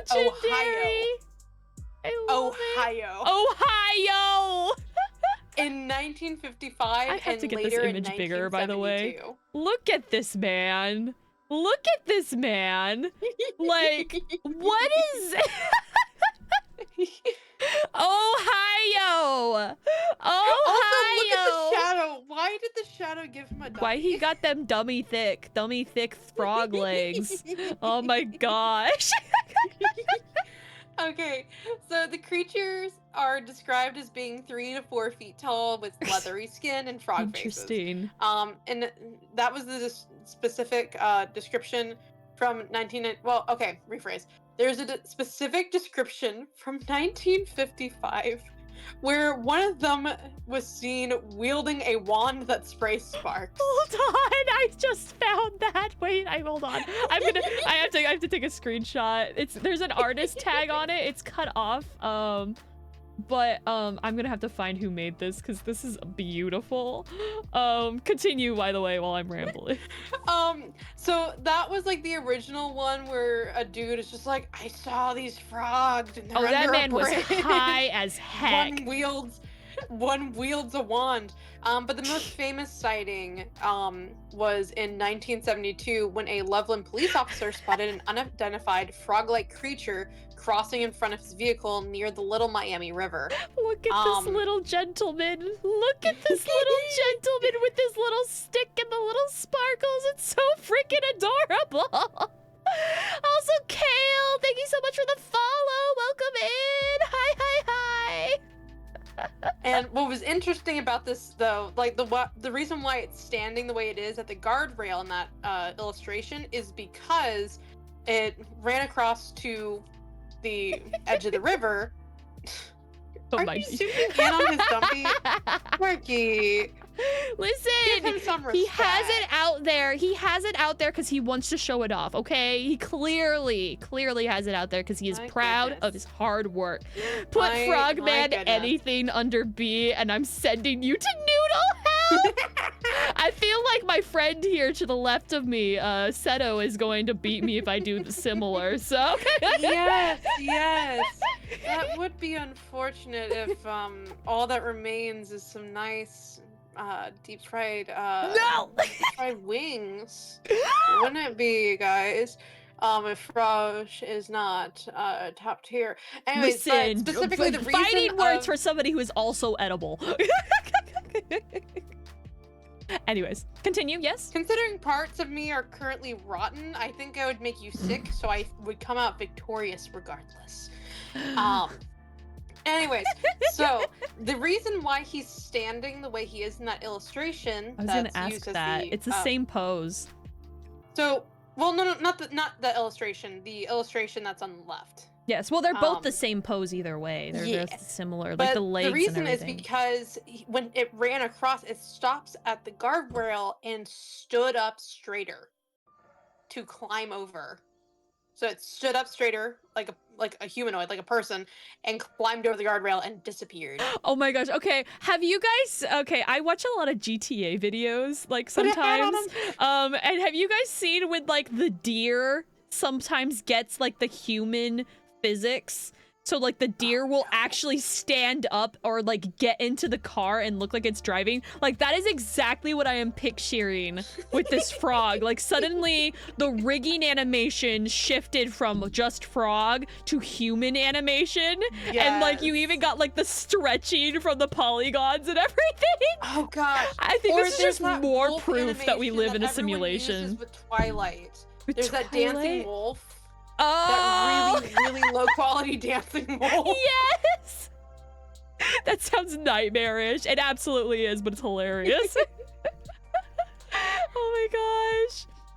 Okay. Oh, where's Frosh gonna go? Where's my cousin Harold and his magic gang gonna go? His magic little stick. Is there multiple of them? Did you mention that? That was the 1955 depiction, is that there were a few of them, one of which was wielding a wand that sprays sparks.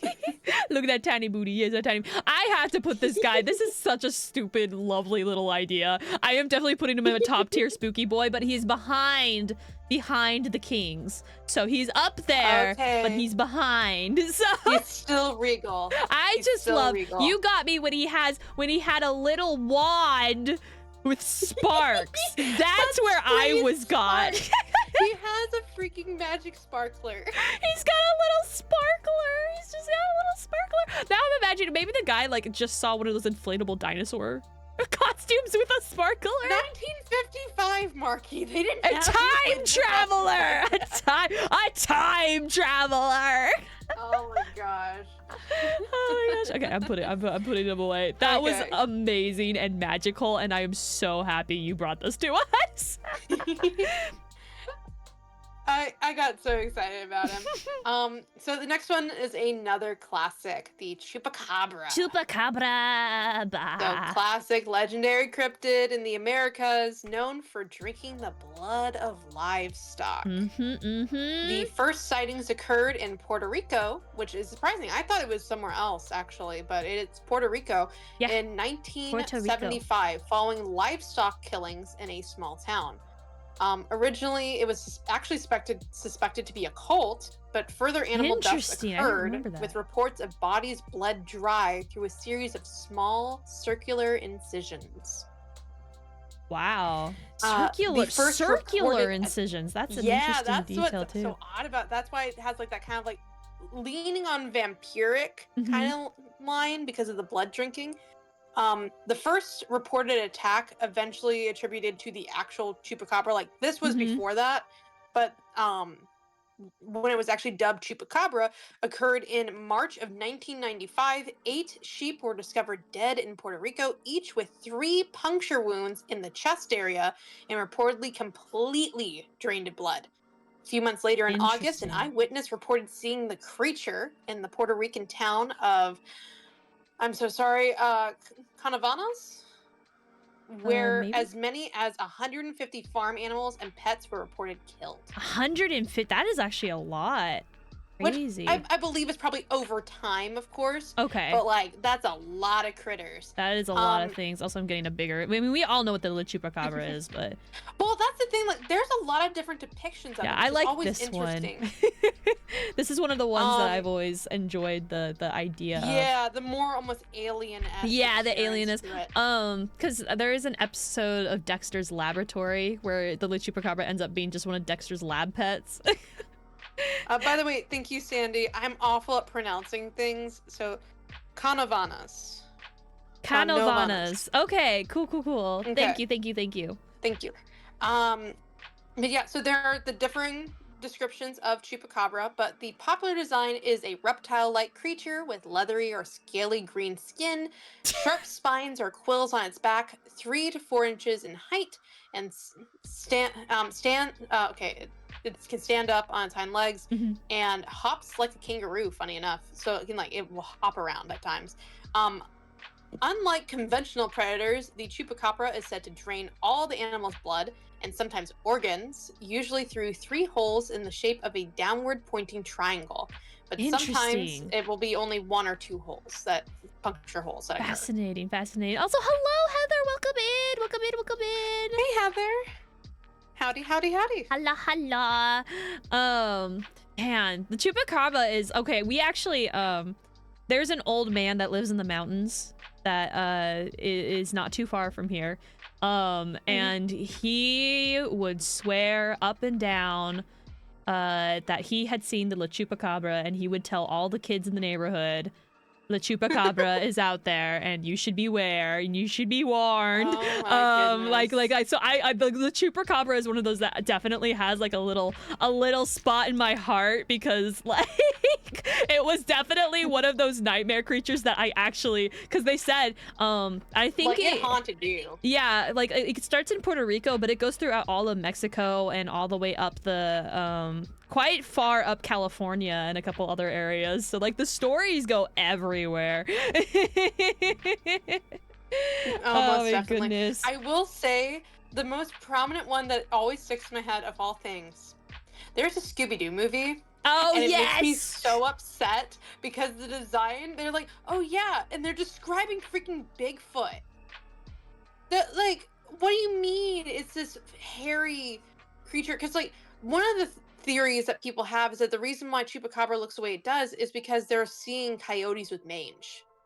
Yes, I've heard that before too. That's the theory, is that it's coyotes with mange, because yeah, their skin is gonna be grayish green. They're gonna look awful, and they're still gonna kill livestock. And so because of that, I'm like, I only see the depictions of either like it being a canine-esque with that kind of like the Oh, leathery, yeah, yeah, kind yeah. of unnatural appearance, or the very alien reptilian design, Mhm. the very fluffy. Yep, yep. Mushi, we watched that together, remember? I We love watched a that bunch of Scooby-Doo Scooby-Doo movie, movies together. and I rewatched it, and I And was like, "Oh, no." oh no. There's no coyotes down here? Well, So it could be coyotes, it could be wild dogs, just Mhm. general wild dogs Mhm, mhm, is what mhm. it is. Yeah, yeah, yeah, yeah, yeah. And wild dogs are everywhere. Mange unfortunately follows. Yeah, it's like a dog. Yeah, in a lot of things. Like, a chupacabra has, like, several different versions of it. The heck? Also, I'm looking at one of them. That's not La Chupacabra. Hold on. There's a couple of them that made them, like, more lizard-like, too. Mhm. Yeah, there's a couple deviations. I would get the Jersey Devil and the Chupacabra mixed up, too. Because they've Really? got kind of, like, they're about the same size and description. And they both kind of have, like, Well, some the big dog-like difference though is features. that Jersey Devil flying. Yeah, yeah, yeah. It's basically like the Jersey Devil is a flying La Chupacabra. That's kind of how I've Yeah. had it in my head. Y'all ever see Coco dog named Dante? Yes, I love Coco. Oh yeah. He's an absolute sweetheart. We Uh love Dante. Super cute. Zolos. They're Zolos, I believe. Interesting. But where do we feel like for the La Chupacabra? Where do we feel Um, like? It's a I classic. mean like it's a classic and it's like it's a dangerous one. Uh-huh. I think I'm gonna put it up on Pretty Rad, like high on Pretty Rad, above the Kelpie. That's my plan, I think. Okie dokie. This is where I'm going to put it for now. 1 or 2. Yeah, yeah, yeah, yeah, yeah. Heck yeah. Yeah. So, whenever we first came up with the idea of doing a cryptid tier list, Oh yeah. I was searching and this man's shows up. This man. This is the Mantis Man. The Mantis Man. It is a giant Mantis Man cryptid from New Jersey. From New Jersey. Why is it from New Jersey? I don't know why. There were sightings in New Jersey. That's specifically why. I found it randomly. I was flabbergasted because the first image, and I cannot find it. I'm so mad. Like, that's the closest one I can find to it, was a random buff man with a mantis head and mantis arms. So I had to add him, obviously, because that is the most ridiculous thing. Other depictions normally just show a giant mantis that isn't as humanoid, which is kind of annoying because they're calling it a mantis man instead of a giant mantis. But Ooh. there's kind of between the two. What's interesting is that despite mantises not really being really favorable towards aquatics, both times it was sighted near or in bodies of water. It's That's large, interesting. 7 feet tall, bug-like creature that's big enough to wade through river waters, and it's not violent, it's just vibing. It literally was just passing by, kind of thing. Also, hold on. We got Sandy's asking, what's above Mothman? Why, the Fresno Nightcrawler, of course. Obviously. The pants! The best cryptid there is. The Totally no pants. bias here whatsoever. Okay. Definitely not. Not my pantsy boys, my floaty pantsy alien boys. They're just little baby boys. They just walk around. They're the bestest little buddies. I want pet ones. Oh my goodness. Mega bias. Mega Shush. bias. Shush. Shush. Yep. I don't accept it. I don't accept it. Because clearly the frogman should be in front, but I rest my case. But yeah, so this is just a ridiculous little guy. Well, not little guy, he's 7 feet tall. He's a big boy. Ridiculous giant guy. And I have a love for just random giant bugs. Like, my favorite monster movies are those old, like, from the 50s, from Hey, like babe, early welcome 60s. in. Giant bugs.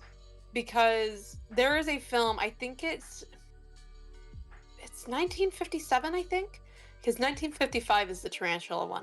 So 1957, there's a movie called Deadly Mantis. I love this film so much.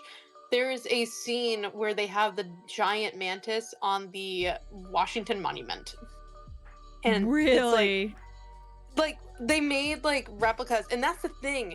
They made, I always get the sizing of this wrong because of the bigger versions, because they have a 3-foot one, they have a 10-foot one, and then they had this huge one from, let me see, Deadly Mantis, 1957. I was right. Yay. So the models that they used, a massive paper mache model of a mantis was built for the movie, fitted with a hydraulic system. Oh, it measured moved? 200 feet long, Oh my 40 gosh. feet high, with a wingspan of 150 feet. Oh, it even had the smaller models were also wings. Yep, they had the wings because it flew. Like, That's crazy. not that model, because like they did like some close-ups with people in front of it, and so they had to show the wings. But yeah, they showed it flying because that's how it got from place to place. There were 2 smaller models, one that was 6 feet, one that was 1 foot. That's what it was, and that was used for the walking and the flying. Shots of a real praying mantis were used for scenes in which the deadly mantis was climbing the Washington Monument. Oh my gosh. So we just got all the statistics on this one robot. This is you my are movie. absolutely nerding out. I love you so much. I love this movie so much. I need to see so this. Dumb. We should do this as a watch along, guys. That sounds like a great watch along at some point. It's that would be classic, so much like, fun. Black and white film and everything. It's probably we probably wouldn't even have to worry about the copyright. Also, Bae, how did your Christmas, not your Christmas, but your Halloween party go? Seto nerd alert. You just realized? Oh my gosh, I'm gonna lurk. All right, Heather, don't worry about it. Thank you for the lurk. Thank you. Yeah, so needless to say, there's another reason why I chose this Mantis Man, and it's because I just love that film so much and it fueled it a bit. But it's just like a random spontaneous, and there isn't that many, like, there's obviously Mothman, but there isn't that many bug cryptids. Like, I love this, actually. Like, legitimately, I've literally had dreams about this man. I've literally had dreams about giant praying mantises. Like, you heard it here first, sorry, okay. guys. Oh, no, hold on. Don't take my words. The man of her dreams. The man of my dreams is a praying mantis that's 7 foot tall. Who's buff and whose head is a mantis and the arms are the mantis, but the rest is all man. Listen. Oh my gosh. But no, I had this dream like years ago.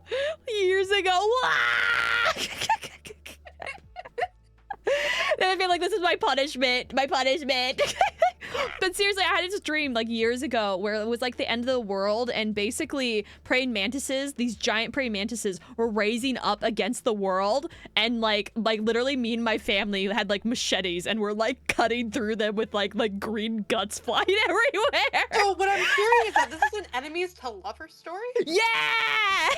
Maybe, wait. No, wait, hold on.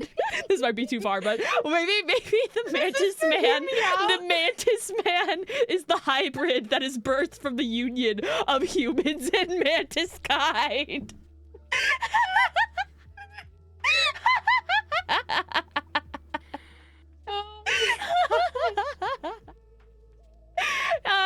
Yes, there we go. Oh okay, God. with just that story, I'm just gonna put him like right in between Mothman and our lovely. Just because we're both nerding out so much over this stupid bug man. Oh, you drink water. Hydrate. Yeah, hydrate. Please. I am taking a hydrate too. Oh my god. As you know, if I am not hydrated and I laugh too hard, I get lightheaded. And I please almost don't. passed out once. Oh my gosh. During Gold's live stream, I wheezed so hard. Like, I exhaled all the air in my body and I fell off of my bed. Oh, honey, please take care of yourself. Oh my gosh. You gotta put him at number 1. Right now. I like him where he is. I like him. I don't know. Number 1 might be. Quite. You know what? He's going there. I'll go there. Well, I don't know. Childhood or dreams? No, keep him where he is. I'm gonna put him back. He's not as superior as Mothman. Number 3 is just. Mothman, Do you think him and Mothman? Well, but listen, praying mantises eat moths. Mothman has a festival. Praying mantises eat moths, though. It's like rock, paper, scissors. Hey, to a vote. No, I think we leave him where he is. I think we leave him where he is, and then let's go ahead and move on to the next one. Okay, everyone's listening. So the next one is a very interesting one. This is the Snallygaster. What? The Snallygaster. This is the Snallygaster. Also, the image. It's an American creature that originated from German immigrants and sensationalized newspaper reports in Maryland. This thing is horrific. What the heck is this? Oh, it's disgusting. A bird reptile chimera. So yeah, a bird reptile chimera beast with half reptile, half bird features, with a metallic beak lined with razor-sharp teeth and octopus-like tentacles. It was rumored to swoop silently from the sky to pick up and carry off its victims. The earliest stories claim that this monster sucked the blood of its victims. It is rumored that 7-pointed stars would keep the beast at bay.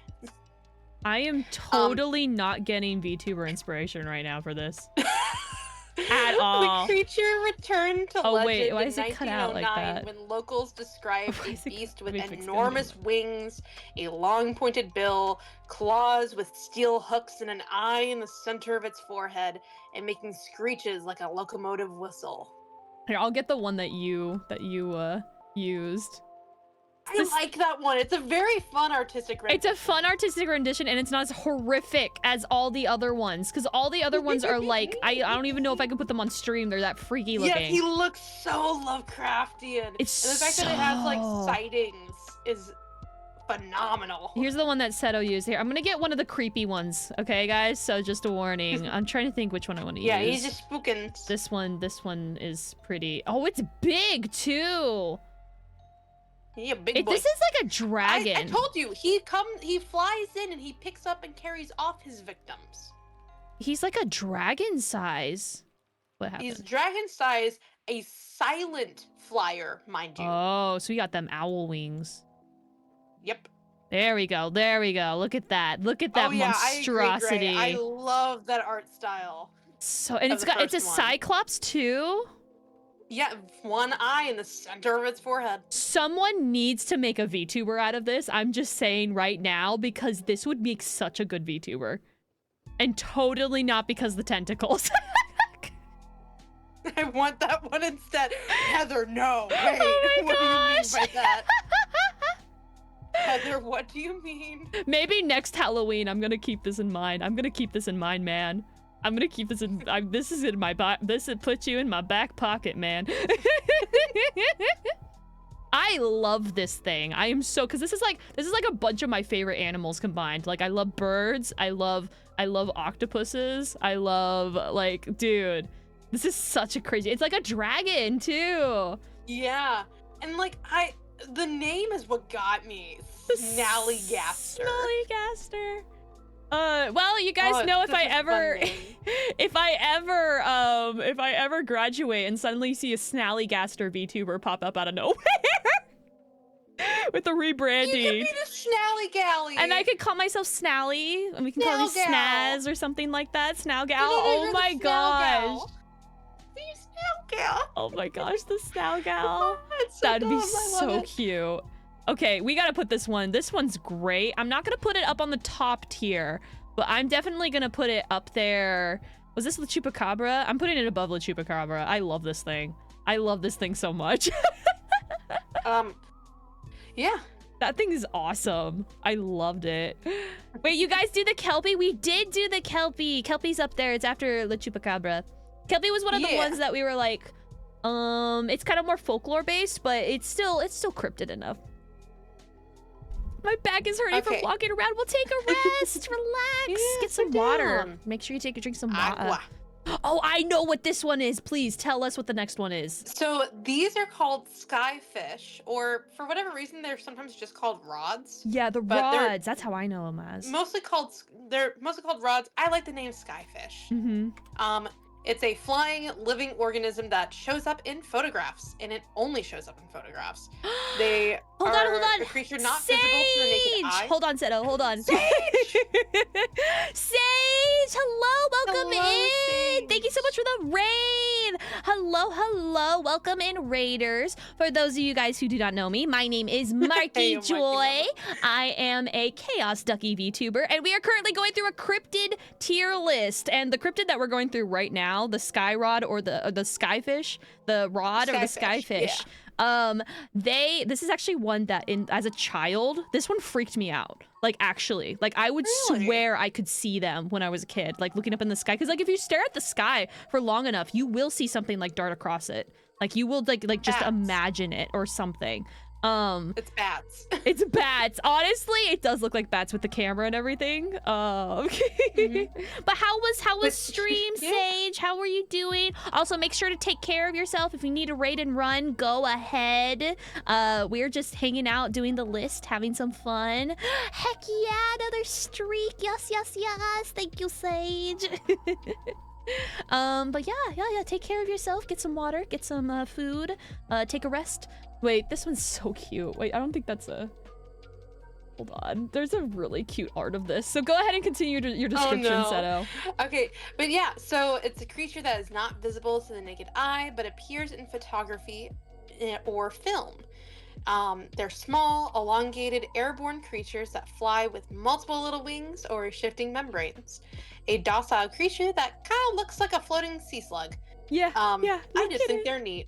Look at this one perched in the plant. It's so cute. I don't know who did that art, but that's adorable. It's so cute. That is so cute. But yeah, so like, in my opinion, they're like, it makes me think of those really pretty sea slugs. Yeah, flatfish. It makes me think of those. Yeah. Here's And a good them like just like representation how they swim through the water is how these look like they would fly through the air. Yeah. I want to add this to like some of my own world's mythos now, because this is like one that's like I think so much about this one. This one is constantly on my brain because it's so simple and so easy to see. Simple, but so interesting. Yeah, like literally. This one right here is kind of how I normally picture them, or like the image that you have on the screen with the real photo. That's an actual photograph. Yeah, that's a real photograph. And there's a bunch of them. In this case, it makes me think of something that would come out of like the Avatar series. Oh, the Avatar movies. I can see that. Like the blue people Avatar, right? Yeah. I don't know about Last Airbender. I don't think they might. Maybe in the spirit world. No, I definitely see with the blue in the spirit world, yeah. Well, actually, that is one of the theories, because I've researched a lot on these cryptids, because this was one of the ones that I was kind of mildly obsessed with. A lot of people believe that they are like spirits up in the sky that are just hovering above the earth, basically. It's a very interesting thought process. Yeah, I find them fascinating. Like they're kind of along the lines with like angel sightings and stuff like that. People kind of loop them in there with that. Yeah, I find them super interesting. Yeah. Anyway, what else do you have on them? Is that it? That's there wasn't a huge ton about it. There's theories on what it is. And if you're interested in that, I can tell you about that. But yeah, go ahead and give me the theories. Yeah. Okay, so basically, bugs, literally, bugs being caught on film, the wings, and how if it like catches it in just a way, it's blurring together, and it makes it look like these weird shapes. And so that's where you get these kind of like that membrane flowing look, and it's because its wings moving so fast and they're caught on film and caught in photography, and it's just bugs. Yes. Yeah, that's like, it literally does look like this look like if you get the bigger picture, it looks like it's actually a praying mantis flying through the air or something like that. Like talking about our mantis buddy. Also, everything comes back to mantis. Everything is mantis. I'm probably gonna put this one a pretty high as well. Just for nostalgic reasons. I'm gonna put it above La Chupacabra, but underneath our new favorite Snaggle baby. Our Snaggle baby. Oh my goodness. You were wanting a werewolf. We got you something like a werewolf. We got the Michigan Dogman. Yes, I've heard of this one before. Yep, it's a werewolf-like cryptid from 1887, Michigan. It's described as being a 7-foot tall, blue-eyed or amber-eyed, they can't decide, Interesting. bipedal canine-like animal with the torso of a man and a fearsome howl that sounds like a human scream. According to Wow. legends, the Michigan Dogman appears in a 10-year cycle that falls on the Ooh. years ending in 7 and can be deterred by loud clapping. By loud clapping. It's like, ah, yes, go away. I'm safe And from you. I will make this statement. The reason I chose this image, look at it. It's scary. Tonight will be the night that I will fall for you over again. He looks like he has a freaking Like the emo side bang. bangs. Oh my gosh. Oh my gosh. Also Mushi with their wolf phobia. I'm so sorry, babe. Oh, We're not pulling up don't any pull up an werewolf image of it. pictures anyway, because like everybody knows what a don't, werewolf looks don't. like, basically. Like I don't need to pull up any images it's just for that. A wolf, man. But the fact I just- like the fact that he actually has like a cycle, like it's the years of 7, like it's got like that folklore vibe to it with like how it comes about. I like that a because lot. that's when the appearances are. Yeah, I'm gonna put him on basic but cool, like right next to the Jersey Devil. There's a little bit underneath. more that I have for that, which is in relation to the witnessings of it. So there's Okay. 2 notable encounters with the beast. One was in 1887 when 2 lumberjacks witnessed a creature with a man's body but a dog's head, and then in 1937 when a man was attacked by 5 wild dogs, one of which was allegedly walking on 2 legs. Wow. There were also similar reports in the 50s and specifically in 1967. 1967. Wow. So this one's been So around that's where for a the long years time. of 7 starts coming in. That is a pattern though. That's kind of neat. I love things like that.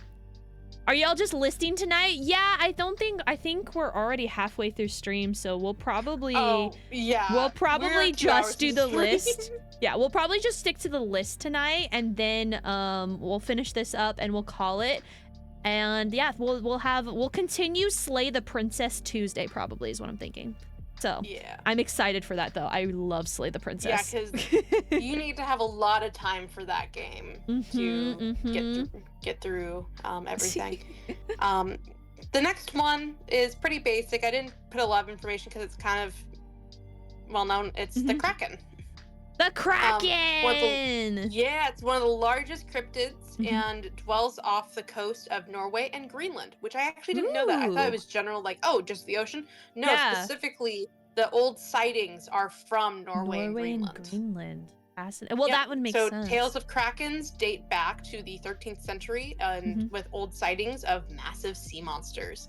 And specifically, the classic Kraken is a colossal, legendary cephalopod-like sea monster. So big octopus, big squid, which most likely can probably be chalked up to the giant squid. Yeah, or the colossal squid, which they found recently. That has been coming up. Like we don't even know how big those squids actually get. And there's proof. I was literally just recently listening to a new documentary talking about them. There is a potential for them, like there to be hundreds of them under the ocean, like way more than we were predicting originally, which is insane. So, because there's so many markings on whales that they're finding now from them, because the whales have to be eating something, the big sperm whales, and they eat so many of them that there has to be a dense enough population for them to be like surviving off of these things. So it is crazy. Well, there goes my ocean phobia. Yep, but they are docile. It's not like they intentionally attack ships or anything along those lines. At least as far as we know. Like if anything, they'd probably get tangled up. Yeah, Krakens on the other hand. Go ahead. Is there anything else about them, or is it just that? There's so much different things, like just more legends and stories like that. But like there's like the old sightings, like people were like, oh, big sea monster, the Kraken. Like so like mostly it's older sightings. So it's one of the older ones, especially in regards to like sea travel. Like I didn't even realize that was considered a cryptid. I guess it makes sense though, because it's not quite like a normal folklore story. It's modern enough, like people still report stuff like that all the time. I don't know where I'd put it though. What are you thinking? I mean, I'll be honest. I guess I would put it in interesting. I guess because like it big squid, It's a big big squid. octopus. It's a big boy. I'm gonna put him at the top of interesting, I guess. For sure. I think that's where I'm gonna put it. Because it is just Like, a big animal. If they had more unique lore and more specified like sightings, I would say maybe higher, but like it's so a lot generic. of it is very generic. It's the big interesting part is just it's a giant creature. Also, I just realized I still have the sky buddies up. I totally forgot to remove them. Let me get rid of those really quick. There we go. Oh my gosh. They're keeping us company. Nah, they were happy little flyy guys. Actually, I probably should have kept them up considering the next image, Seto, is kind of concerning me. So this is the lizard man of Scape or Swamp. Lizard man of Scape or Swamp. It's also known as the lizard man of Lee County. Lee County. Because that is the county. It's a swamp-dwelling creature first discovered in the 1980s in South Carolina. South Carolina, interesting. So we had a North Carolina critter earlier. Now we got the Southern Carolinas. Southern. So the legends of the lizard man begin in July of 1988 when a Lee County sheriff was investigating a damaged car at night outside of the Scape or Swamp that appeared to be covered in teeth marks, scratches, and hair and muddy footprints were left behind. Like, it's multiple claims of a lizard man arose from this report. The car owner claimed that his car was damaged by a creature that was green, wet-like, about 7 feet tall, and had 3 fingers on each hand, red eyes, skin like a lizard, and snake-like scales. Crazy. And that was 2 weeks. No, was it a car? I don't remember if it was that specific car owner, but another car owner claimed his car was attacked by a creature like that 2 weeks prior. Oh, so 2 different people had in a recent. That's the problem. Like the description, the story doesn't tell me if it's the same car. Oh. If it's just like they found the car and it was damaged or something. Okay. It jumped on this dude's car and scratched it to heck and back. Where did you find my graduation picture? Cheese. Oh my gosh. Oh my goodness. But yeah, it definitely is giving me the what is it? It's not the thing. What is it? The swamp monster? The Lagoon or the lagoon? No, Black Lagoon. Black Lagoon. Thank you. Yeah. It's giving that vibe for sure. Yep. Very it's much. Definitely giving that kind of critter. Was this before or after that? Do you know? I don't know. What year 1988, again? I think. No, it was way. That's Creature way from the Black after Lagoon that. Is way before that because that is like films in black and white. Yeah, I was gonna say that's a black and white film, so like this would have been something very, very similar to that. I mean, again, this is from the 80s. Cheese, you look fabulous. Yeah, Cheese just needs to add the little bow, and then look at you. Look at that babe. Needs the little hat, the absolutely cap. slay. Gonna take a little cuppy cup and take a sip. They're just out for a walk. They're just out for a good time. I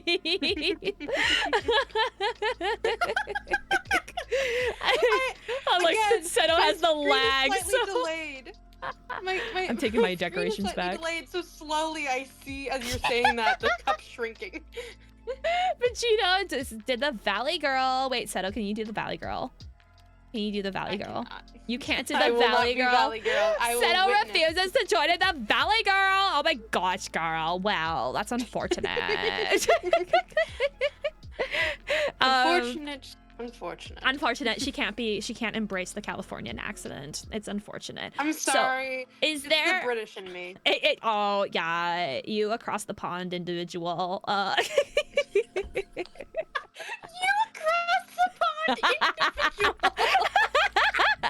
Like, what's wrong with that? I didn't say anything offensive, right? Right.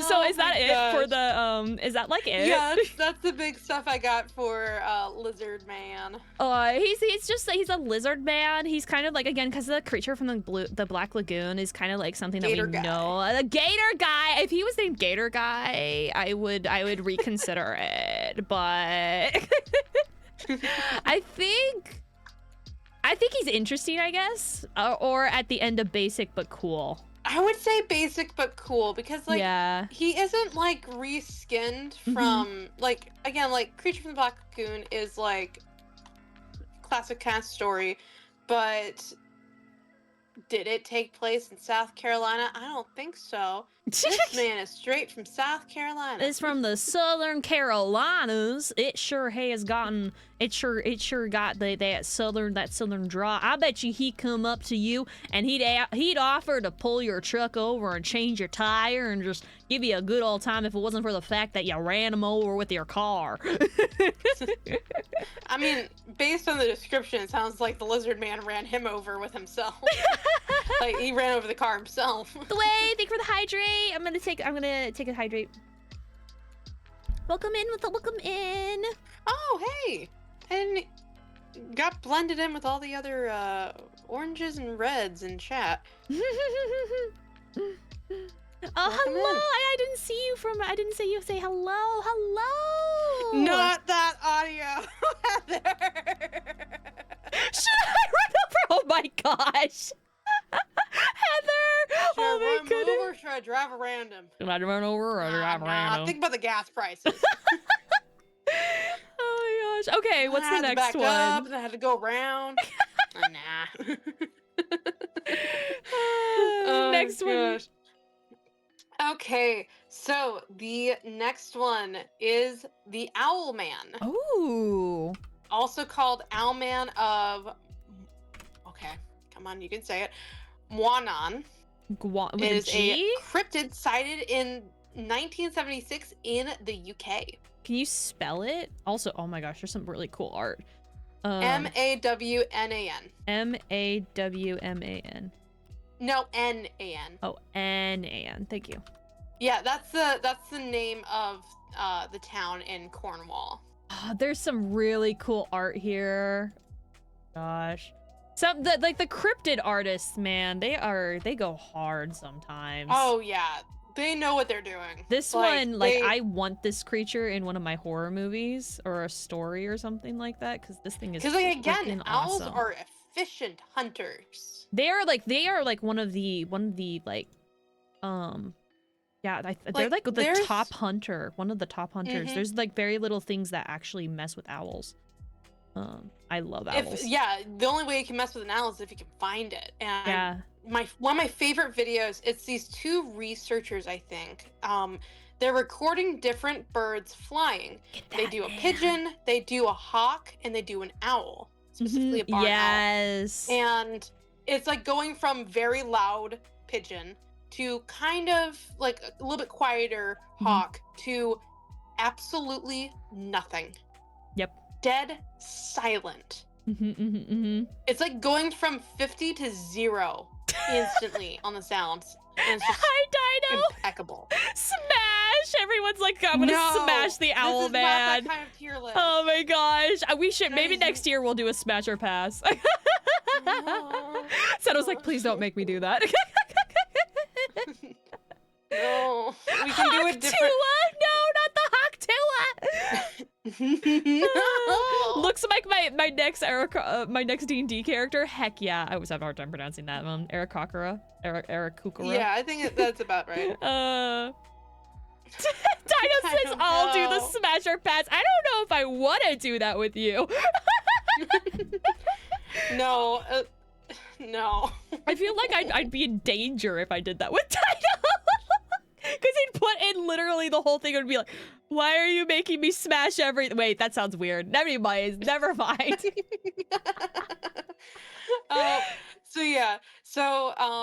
The creature is, as you can see, an owl-like humanoid creature with large feathered wings, height as big as a man, and sometimes shown with pointed ears. So like those, like probably like the great horned owls, like how they have. Well, some of these illustrations are a little bit different, not quite great horned. I'm pulling one up. Continue. Are you saying they're horny boys? That wasn't what I was meaning, but you know what? Here you go, like this guy. Look at his ears. He looks like an elf. He looks like a hairy elf with like lobster claws for feet. That's the one that I have as my picture. Yeah. I had to pull it up because it's so ridiculous looking. I love the extreme comparison. I know. It's like, yes, the furry community and then the actual. Who you were expecting and who showed up. D&D Monster Manual versus the Wanted poster. Oh my gosh, yes, or a goblin drawing. But yeah, so it was reportedly was first sighted flying above the town church tower. In again, okay, I cannot pronounce it. I don't know why. Monon, Cornwall. So in Cornwall, UK. Interesting. Sightings continued sporadically throughout the end of the 20th century and as recently as the year 2000. Oh, wow. Yeah, this is a recent boy. Yeah. Well, it's still 20 years old, but... around. Yeah, well, no. 1976, first sighting. I know, but 20 years old, like 2000 was like over 20 years ago. Yeah, almost 25 years ago now. That would have been 24 years between the two. Yeah. Yep, that's what I mean. If there was a newer recent one, then it would be about 50 something years. Yep. But yeah, what are your thoughts? I feel like he's just like a slightly different Mothman. I feel like him and Mothman are very, very similar, but it might just be because they're two flying night creatures as well. Flying night creatures, one's bug, one's not. But one's what? One chases cars, one vibes around church towers. Yeah. One's got a little bit more of a dramatic flair, and then one's British. One's American. One's more dramatic. And one's I mean, they're both dramatic in one way or the other. My mom just realized she's old when you said that. I know. Wait, your mom's watching the stream? What the heck? Hello, Heather's mom. The other one has personality. One has a dumpy and the other get out of here, Dino. I mean, it's laid in metal in Point Pleasant. He's right. Oh my gosh. Okay, I'm gonna get rid of the images. And what are we feeling? Because I kind of almost feel like it's another recolor, but is this one older or around the same age as Mothman? Let me scroll up. Let me see when the Mothman. Because if Mothman, if they're around the same age. Because like theory. So Mothman was 1966 actually. Okay. So it's about a decade younger than Mothman. Okay, so like in that situation, maybe Mothman like went on vacation to the UK. And he put on a disguise. And he became a little bit more. He got them ears. Well, they could have assumed his antenna were ears, potentially. Oh, that's true. Slams door! No, don't come back! I like him. I mean, I'm biased because I love owls a lot. I think I'm gonna put him above Jersey Devil in the basic but cool, like between our little alien guy and the Jersey Devil, because I like him quite a bit. And the Jersey Devil. Heck yeah, damn Jersey Devil. You aren't gonna really like the next one, I don't think. Just looking at it right now, no. What is this? Yeah, so this is the Yarama Yahoo. This is a legendary vampiric monster. Yara, Y-A-R-A, dash Ma, M-A, dash Y-H-A. Oh, I got it. Dash, what the heck? No! It is a vampiric monster in Australian history. The creature is said to resemble a little red frog-like man with a really big head, a large mouth with no teeth, and suckers on the ends of his hands and feet. You know what? I bet you this is based off of a koala. I would not be surprised if it is based on that, especially since there was one that originally was on my list and I was like, it's too easy to do this, called the drop bear. I know what the drop bear is, and it is actually probably that would have been a good one to put on with the drop bear. That's one that's a well-known one. Look at this man. Anyways, so you're not gonna like how it hunts. The I know. beast lives in fig trees and awaits unsuspecting travelers to stray too close to the trees, where it will drop down on the human and drain the person's blood with its suckers. It will then swallow. Excuse me? I told you it has suckers at the end of its fingers and But that's feet. how it drains? I thought that was for climbing. No. No, they straws. Oh my gosh. And then it will. Here's the thing. It will then swallow the victim whole. It will drink water, take a nap, and then it will regurgitate the person back up. It swallows an adult human being whole. This little guy, this little gremlin dude. That's you assuming they're little. How big are they? Oh no, they say little. You're right. He's smaller, so he's probably koala size. Actually, you're right. I bet you he's a koala. He do this. He do swallow them up, and then the victims of this process. The legends of DeviantArt on the DeviantArt have told me of this day. Whenever, no, I don't know. The victims of this process, whenever they're spat back up, they gain a reddish tint to their skin, and if they are attacked again, which is implying that you can survive this, you will slowly become one of the beasts as well. That is how they're made. That's their birthing process. If you get attacked twice. Oh, again, this is a lovely addition from Father. Listen, Australia. All of the things in the what the heck is this are Australian. They're all what is going on? We need to call Camille. We need to summon our Australian friend Camille and have her like, I don't know. She just needs to answer for her country's horrific creatures. This thing, I hate it.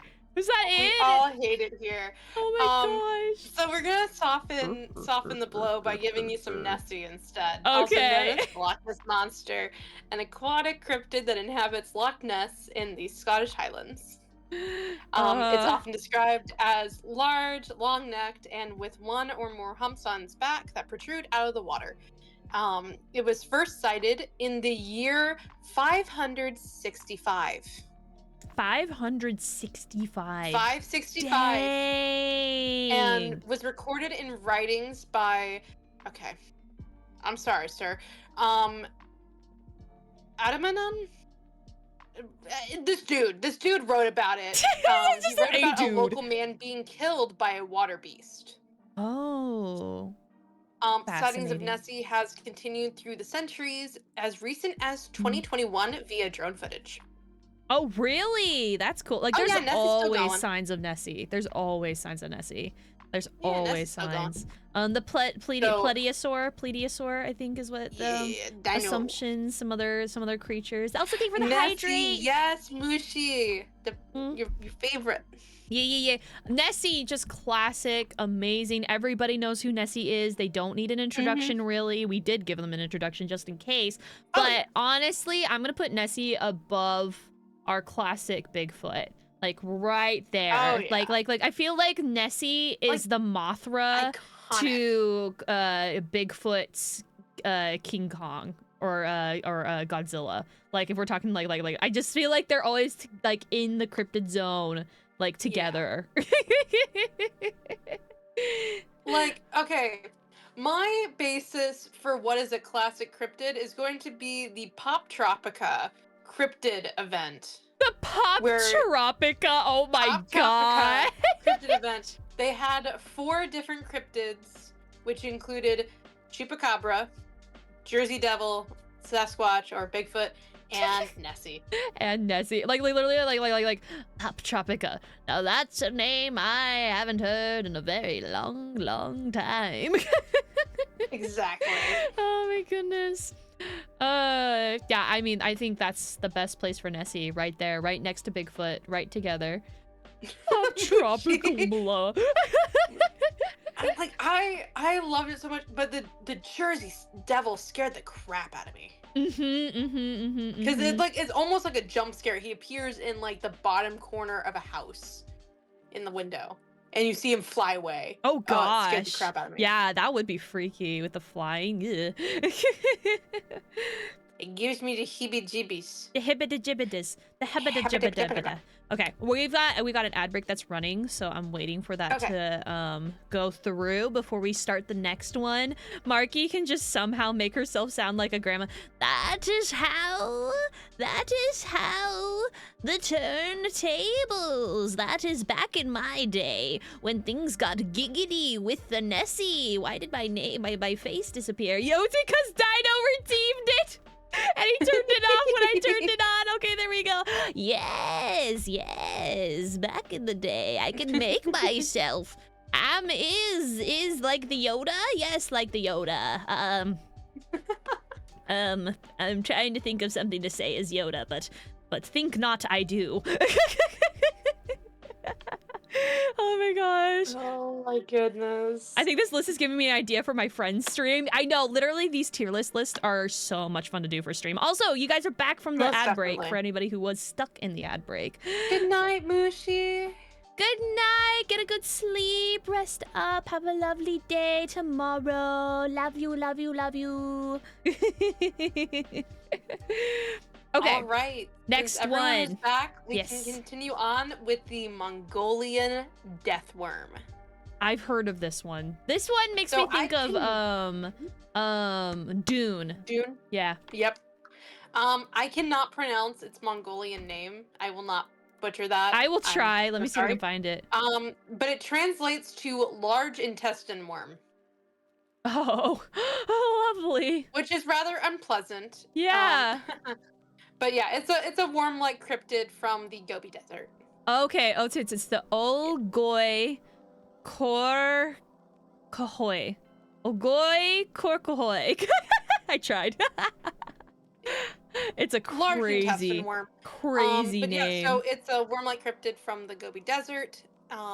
Roy Chapman Andrews, who was a paleontologist, recorded accounts from Mongolian officials in the 1920s, and they described the creature as shaped like a sausage that was 2 feet long, had no head, no leg, and is so poisonous that merely touching it means instant death.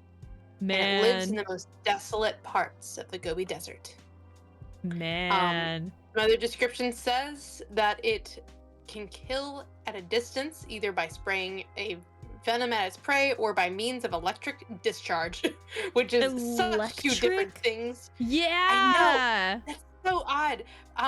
Venom makes more sense. The electric shock doesn't make sense. Yeah, because how would that current go through the air and how would they I don't know. Crazy.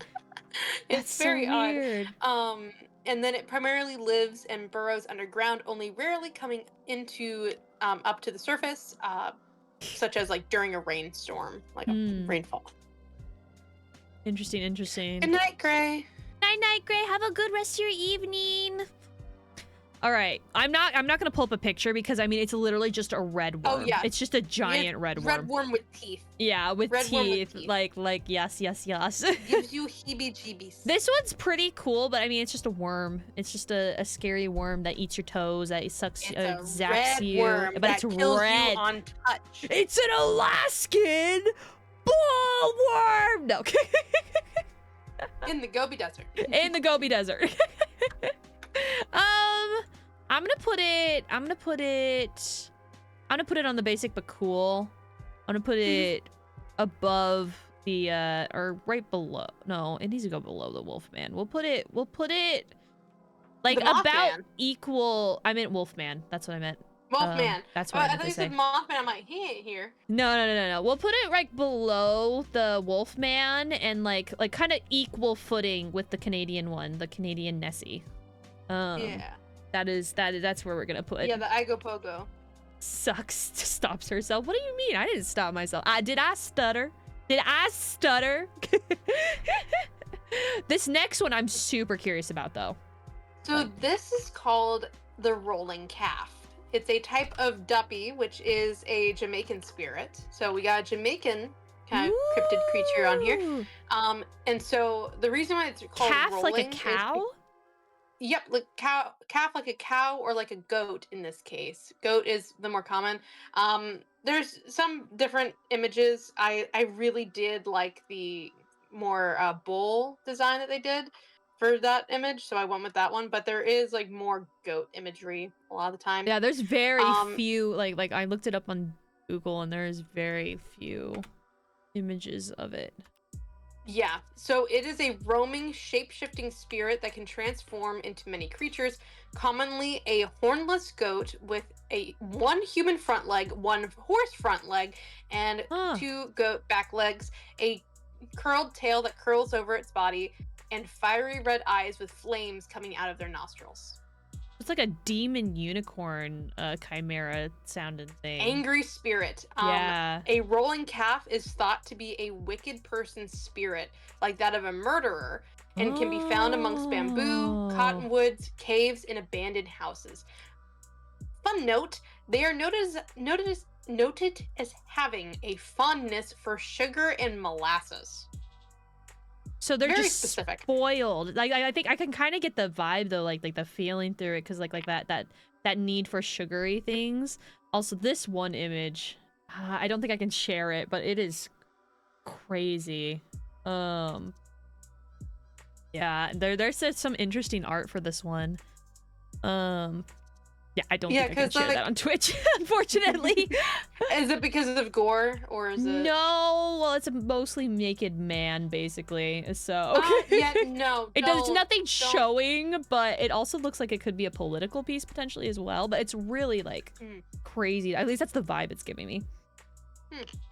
But most of the ones I'm seeing are cow, but that's because it's called a calf. Because normally a goat is called a kid if it's a child goat. Which is very interesting. Yeah, which is so weird. Yeah, very odd. Yeah, but could it just be a translation thing? Odd, and yeah, it could be a translation thing. Yeah. Because the idea of rolling is supposed to represent the concept of roaming, like rolling into town. That's why it's called a rolling calf. Because they're constantly roaming. I feel like this one's also at the same level as like the Jersey Devil and the Wolfman. Like I feel like it's right. I'm gonna put it right in between them, I think. Because it's really, well, it's got a lot going on. I love the idea that it's like the spirit of a murderer potentially, like something along those lines. I find that super fascinating. Like that's a really cool, because that makes it terrifying. Because like this thing was horrifying in life. Now giving it like the supernatural presence of a supernatural spirit type thing is so much worse. There's this one art that is so scary. Here, I'm gonna share you guys. I'm gonna share this one art of it because it is like really freaky. And I think it's enough where we can, because it's just a black and white sketch art. Everybody getting soft tacos. I see everybody getting soft tacos in my chat. What is happening? Oh, one note I completely forgot. So like the shape-shifting part, again, like it can change form a little bit, but the big thing is that it can change size. So like it can be as small as a house cat, or it can be as big as a bull. That makes sense, because the one I can't show, like it's literally this man is like giant, like it's like kaiju sized. So like I know that's bigger than a bull, but still. Oh yeah. That's big. Here. This art is just crazy. Like look at this thing. Look at that. That is horrific with all the spots and like the yeah, that one's crazy. But it's basically just like a demon cow that's been possessed by a human. I feel so that one is actually, that I believe would be a goat. That, if you look at it, the way that the feet are is more goat-like, I think. Well, in the back, it has the horse leg, so I guess you're right. Yeah, in the back it had hooves, and then it's got a human foot on the other hand and the horse foot on the front, like in the description. That's neat. That's very neat. Very cool. It's a wild creature. Yeah. I'm pretty pleased with its ranking. It has some crazy stuff going on. Again, like we're hearing about ones that you don't normally hear about, because like again, like this is from Jamaica. You don't normally hear about this one. The next one I think you will like though. It's a bird. It is the Thunderbird. Yes! Oh, this is another classic. Bird like cryptid from the Americas, more so central and northern. that appears often in Native American mythology. Also, They are you guys, believed to hold on. People wanted to see another picture of like the demon calf here. This is a... Here, let me pull up the one that I had up because I didn't have it on screen very long. That'll give you guys another chance to look at this one. I'll make it a little bit bigger so you guys can really kind of see it. Like you can see the feet in the back, and there's an udder, the human foot in there. Let me see if there's another image, though. None of the other images have like the same features. Most of the rest of them are basically just a bowl with flaming eyes, pretty much. Flaming eyes. The flaming eyes is like the big thing that people like point out. Yeah, there's not many. Ooh, here's one. Here's another one. Here. Save image. This one's definitely a goat for sure. This one's an absolute goat, not in the good way. Yeah, that one. There you go. Thank you for clarifying, Marki. Listen, we needed clarification. There's another goat one, just gonna give you guys an idea with the horse hoof and the human leg. And like you can see the size. Okay. Like how big it is compared to a person. It looks like a dog. Yeah, it does look like a dog. It does like, I think it's the tail that definitely makes it look like that. Yeah, because it has that curled tail that curls over. And then the hunting position of the because normally an animal like this type doesn't have that kind of position. But then again, the anatomy of this thing is jank. It's hunting sugar cubes. It's hunting for them sugar cubes, yeah. Okay, let's go back. Let's continue with the Thunderbird. Yes. Okay. So Thunderbirds, they are believed to resemble they resemble like enormous eagles or like birds of prey that are strong enough to carry whales back to their nest. They create thunder with flaps of their wings, lightning flashes from their eyes, and rain from their backs. And again, they're generally depicted as birds of prey and seen as protectors. I love the Thunderbird and all of its lore. It is just so cool. And like there's that one picture, there's that famous picture of that giant freaking bird. That's literally what I'm pulling up right now. I'm pulling it up. Look at this thing. That is the classic Thunderbird image that I think of. Like other than like the beautiful artwork that is correlated with it. I believe Zapdos is based off of that Vegito. That's most likely, yeah. Zapdos's origin is from. Yeah, look at this. Isn't that so cool? Bored. It's my uncle. I have my cousin Harold, and you have your uncle Jeffrey. Huh. His name's Jeff. His name is Jeff. It's you from Slay the Princess. Oh my gosh, yeah, because our bird boy, our little birdie boy. Yes. Okay. Is that all the information you had on it? Yeah, I didn't want to go too much. It's a classic. Yeah, the general concept of like I love what just like the flaps of wings makes the thunder and there's flashes of lightning. Oh, it sounds just so cool. I'm putting it a top tier. I'm gonna put it right basically at equal level as our Froggy Boy, okay? Like he's above the Froggy Boy, but he's equal level of Froggy Boy. Yeah. What do you think, Chad? You gave control to the bird, so I'm just saying. Zapdos is based on the Native American legend of the Thunderbird. The Thunderbird was known for being the spirit of thunder. Yep, exactly. See that? This is the Thunderbird. Yep. Yeah. Super awesome. Okay, so this next one, is that just a person? This is a Sandown clown. The what? A strange being encountered at Sandown, Isles of Wight in the UK in 1973. So Sandown, so S-A-N, down. Clown. Yeah, it's a clown. Sandown clown.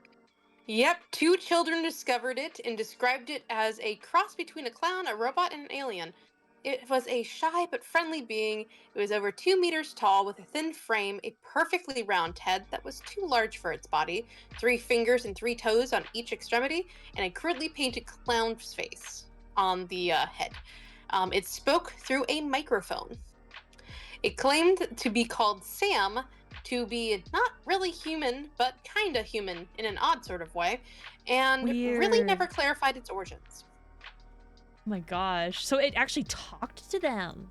Oh yeah, it talked to him. It's a talkie. It talk. It does the thing. Also, I'm gonna have to clean up my desktop after this. I'm saving every single one of these to my desktop. It's looking so That's why horrific. I have a folder that's just listed as Look at this Cryptids TEIR realistic rendering that somebody made that was Oh, supposed to no. be. list. Oh god. That is, oh goodness. How tall was it supposed to be? 2 meters tall. Over 2 meters tall. So That's he's a tall. boy. That's Yeah. really tall. Oh my gosh. If I become a VTuber, that'll be me, Heather. That would be hilarious, though. And was this That would be really funny. English, right? What was it? What was the origin? Isles of Wight, which is in the UK. Easy. I'm afraid of Heather now. Listen, Heather, you be the best clown, the best clown alien robot you could ever be. This feels like a Teletubbies precursor. You know what I mean? It sounds like something that would be in Doctor Who. Oh yeah, I can see that for sure. It's very English. It's very English. It's so English. It's such an English cryptid. Oh my And gosh. I just love the pictures. And he's just so stiff, and he's just standing there like, heh. And he has his microphone, because that's the only way he can talk. Hold on, let me get the other one that you had for a second because I want to show The that one. illustration. Yeah, the illustration. Because it's kind of cute actually. He's just a guy. He's a tall guy, so we can't say he's a little guy, but he's Did just it a guy. move? That's the other thing. Like, did the thing move? Did it Oh yeah, no, say? it walked with them It walked with them. Like it went around. Oh, and yeah. That's so crazy. until they found their way back to their parents, and then it vanished. So like were they Tapered lost? off. They were on vacation, and they were traveling around an area they weren't. Familiar with? Yeah, and so they stumbled across the clown. Here, I'm gonna move the other one. And this is the Heather! one. Leave him be. Oh my gosh, y'all. My chat, we love you guys so Leave much. him Goodness be. gracious. And I will make the statement: yes, he was barefoot the entire time, which is why we know he has 3 toes. Oh, so that definitely adds to the alien part. For sure. That's so weird. 3 tootsies, 3 fingies, and a microphone.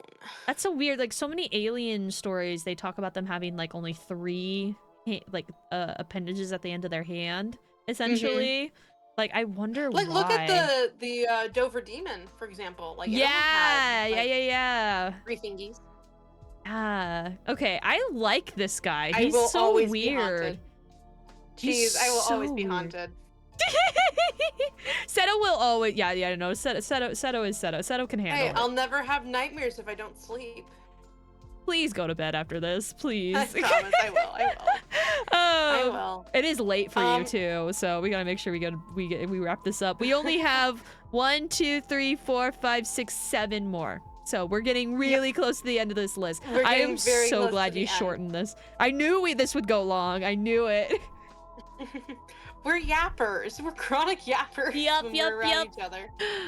Okay, so this guy. So where are we gonna put the lad?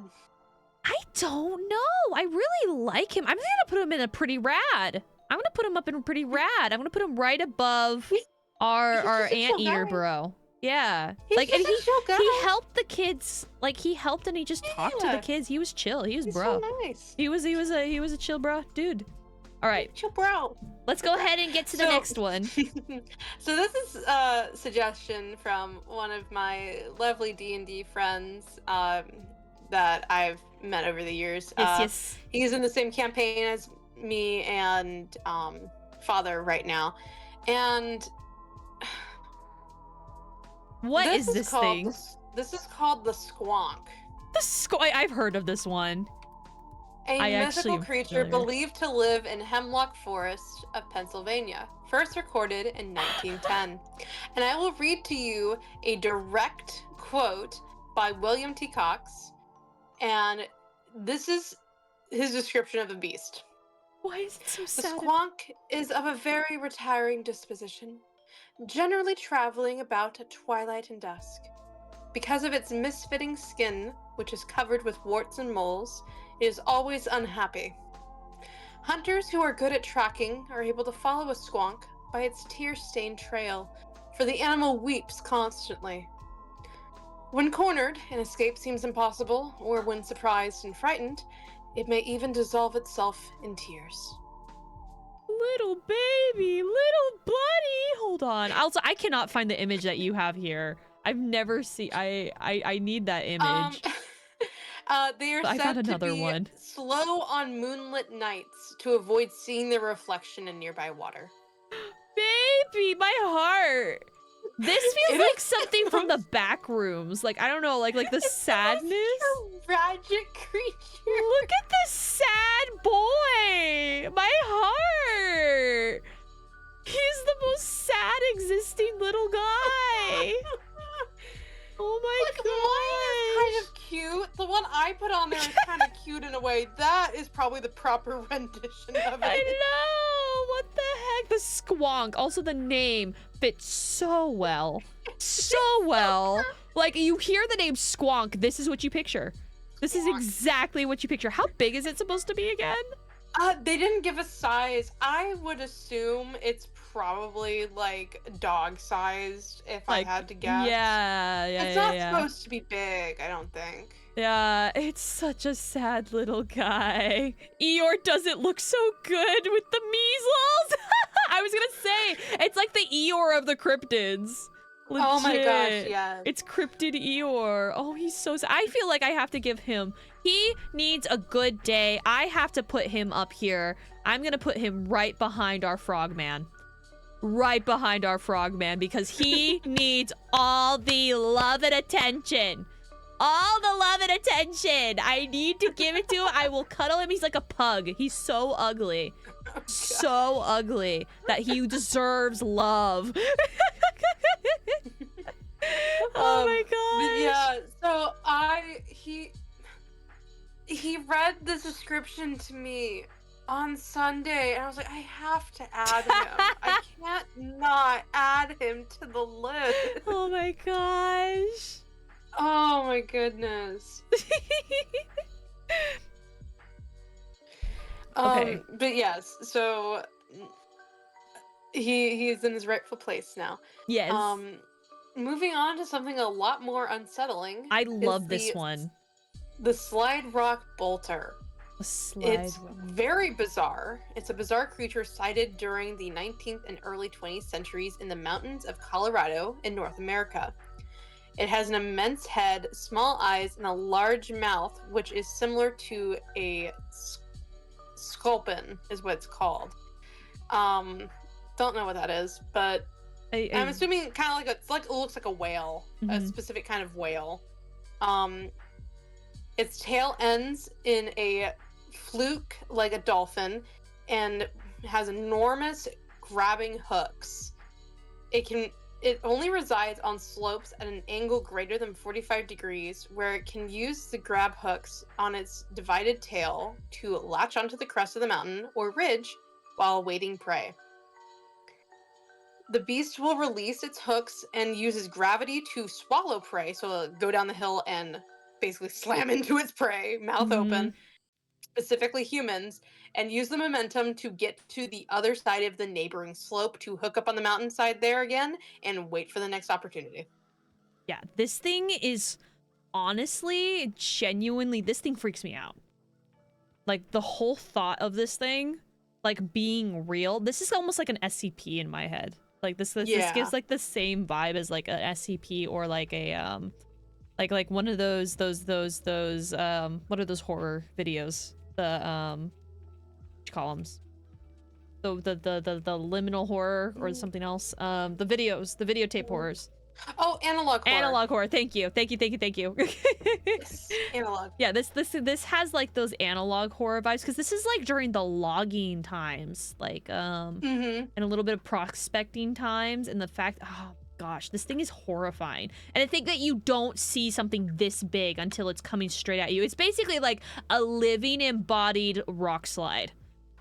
Ugh. It's Yeah. so crazy. And like I live in an area where rock slides are super dangerous. So like this thing. And like thinking about it, because in mountains, like you guys who live in like flatlands, like you don't know what's behind that mountain, right? Yeah. Like this thing, this massive you don't know what's on thing that mountain. could be there. I mean, realistically, it's not, obviously, but Yeah. Still greatly unsettling. Awesome. Such a and it's really cool. I love It's such like a unique design because, like, in this case, it is quite literally an aquatic-esque creature that is meant to live on land. Yeah. What did it say? How did it get up to latch onto the rock again? So it uses momentum. So whenever it releases itself from one mountain, it uses the momentum of sliding down. And this is a note. Let me think. What was it? It has specifically a specific characteristic in its saliva that helps it speed up.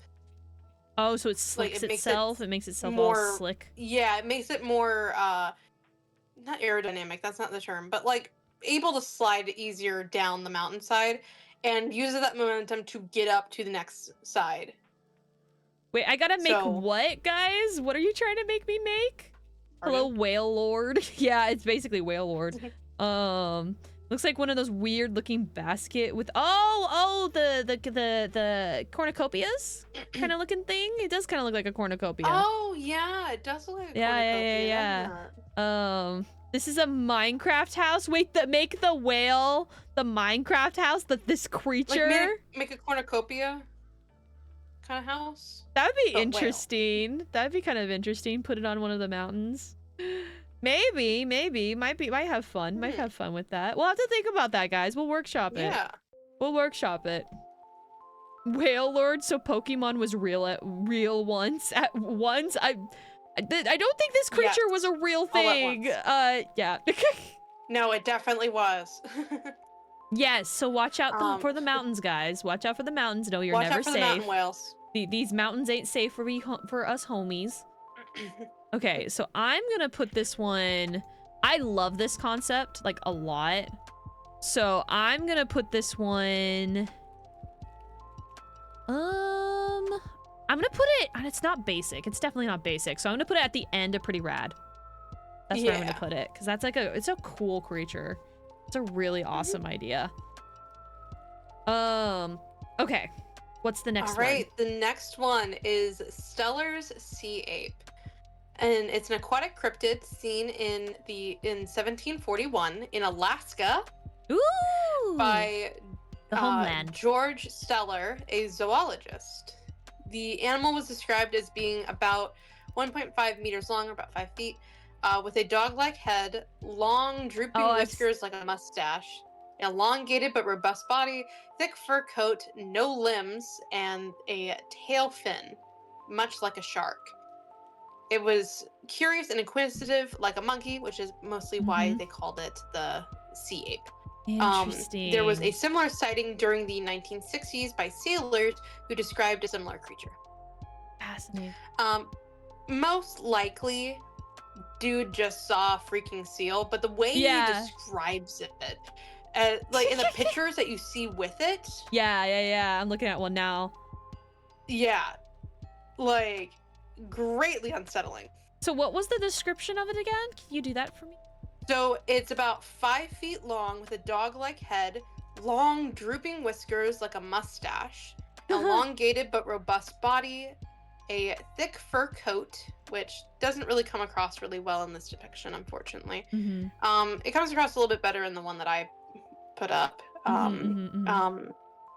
No limbs, but having tail fins at the end of the body, much like a shark. Yeah, it's definitely like a seal of some sort, 100%. It's probably a seal, but the way he describes it is the fact that it has no limbs and like the long neck, I think, is what's off about it, because it doesn't have any limbs, and obviously it probably did. But yeah, he just wasn't seeing it properly. Because like as I'm picturing it, I'm definitely picturing like a walrus. For sure, like especially with the mustache thing. But it doesn't have tusks. Yeah, well, female, they don't always have tusks, especially if it's a young one. And walruses are known. They're known to interact with people and actually cause problems. Okay. So I don't know. But how big? But walruses are pretty big. They are, but again, if it's a young one that doesn't have tusks or something like that, Oh, I don't that is know. true. Well, I don't know Are for sure. walruses in Alaska? Yes, yes, Okay. they're Arctic. They are Arctic creatures. Okay. I'm pretty sure. Let me check before I say that so confidently. I'm pretty sure they're northern because there was an issue with a walrus down in the UK. Where's the location? Yeah, they're the north, Okay. yeah, they're mostly in Canada, Greenland, Norway, and Russia. So that they would be in Alaska too. Too good. Okay, they're not all Pokemon, guys. Yeah, no, but Pokemon is based off of cryptids and mythology. That is literally what That is Pokemon are true. based off of. So like, yeah, pretty much they are Pokemon. These are the originals though, Pokemon. before the Pokemon. They're Pokemon, the OG. yeah, the Pokemon took inspiration from these creatures. So for this guy, because it is just a walrus, I'm gonna put it Or a in, or a seal. Yeah. We'll put it in interesting, I guess, and we'll put it at like the top. I have to put it at the top because it's Alaska and it's north, so. Of course. Right. Should have known. Next one. Next one is called the Wumpus Cat. Wumpus cat? Wumpus Cat. It's a cat-like creature in American folklore that varies very widely in appearance, ranging from frightful to comical, depending on the region. Descriptions of the Wumpus Cat range from the Wumpus Cat being a creature heard whining around campuses at night, to a spiritual green-eyed cat having occult powers, and even just an unidentified imaginary animal. A popular description is a kind of amphibious panther, which leaps into the water and swims like a colossal mink. And I've seen a lot of depictions of it with 6 legs. Yeah, that's what I'm saying. Like most of the ones I'm seeing right now have multiple legs. Yep. These are crazy. 6-legged, green-eyed. It was recorded in newspaper accounts during the 1930s as a potential cause of livestock deaths in North Carolina. I found some furry art of it. No. It's actually no. really, really good. It's just don't give fuel to Heather's fire. it's a snow leopard version. Mm-mm. Yeah, all of these have like 6 legs. These are so cool. I like. Oh, this statue. Heather, no. This statue is really cool. Get the screenshot of it really fast. Oh my goodness. Really, really quickly. So what is it about this? So like the spiritual part of it? I'm curious. Which is so odd. Like, I don't know where the like occult option comes from. Maybe it's a black because, like, cat kind of thing. Black cat. Yeah. That's very Halloween-esque. Very Halloween-esque. Yeah. Very, very, very.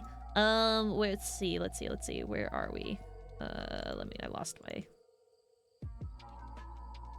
This is another one. This is a statue outside of somebody's like school or something. Yeah, because again, like at the campus kind of thing, Yeah. it's become popular. It's becoming a mascot for Yeah. places in North Carolina because of that. Yeah, it's kind of like yeah, like I'm thinking like the High School Musical mascot. Oh, yeah. Wildcats or whatever. Wildcats. But imagine if the Wildcats had 6 arms. It's crazy. Yeah, I like it. I mean, it is just a panther, just a big cat with an extra limb and maybe some spiritual warning. So I'm gonna put it in like, I'm gonna put it at the top of interesting, I guess, as well. Like I'll put it right under. I'll put it right above I'll put it at the top of interesting, I guess. Now is what we'll do. This is just a panther from Centaur World. Yeah, pretty much.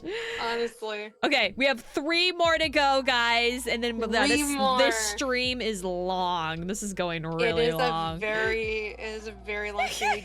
We just recently went over 3 hours. Yeah, I guess it is because we started late, so we're right at the time we normally would. Yeah, great. Thank you for the hydrate. Let's take that really quick. Yep, I need to take and one the stretch as well. Posture check. Posture check. And the posture check. I'm just gonna wiggle a little bit more. There we are. All right. Is this the skunk ape? This is the skunk ape. There we go. I knew it would be pop up somewhere. Yep. We did. Yep, it's a humanoid cryptid, sometimes called the cousin of Bigfoot. It just is another Bigfoot, pretty much. It's just another Bigfoot. It's but literally just another specifically name. a Floridian resident. Florida themed Bigfoot.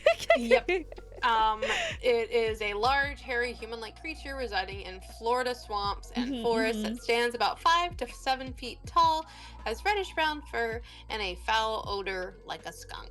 In 1818, a local newspaper in Florida spoke of a man-sized monkey raiding food stores and stalking fishermen along the shore. Goodness. Most sightings have occurred from the 1950s through 1970s, like the most popular ones. Because it started back in 1818, but it started rising up again in popularity in the 50s and 70s, and it has actually continued to present day across Florida. I believe it was.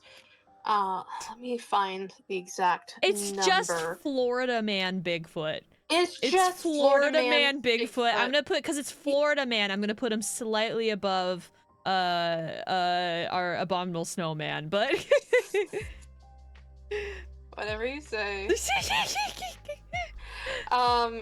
But no, so it's at the very end. Yes, so sightings continue to the present day, with 48 out of 67 counties in Florida reporting sightings since 2010. Crazy. So many. Since 2010. Wow, that's not even been that long. Not even that long. Yeah. Crazy. So, 2 Bigfoot then. I have to say this though. This is the funniest crap. Okay. In the pop culture section, the skunk ape has been widely adopted across Florida as an unofficial mascot for wilderness and rural culture, including appearing in roadside businesses and attractions, television commercials, and on signs. During the onset of the virus, the pandemic in 2020, Orlando's Gatorland Park used the skunk ape's reported foul smell to promote social distancing. That's hilarious. Wait, oh my gosh, I love that. That is amazing. So ridiculous, but I love it so much. Which is why I had to I originally was considering removing him from the list because I was like, oh, we already have some cryptids. But you had to add that. But I had to add it, homie is just Florida man. He's just stinky Bigfoot. Well, and honestly, other Sasquatch sightings, also most Sasquatch sightings, a lot of them report a horrific smell. A really bad smell. That's why most people believe it's bears for Bigfoot, because bears smell really bad, especially because they a dog will roll in a corpse. Bears are just big dogs. So yeah. Anyway, okay, last 2. What's the next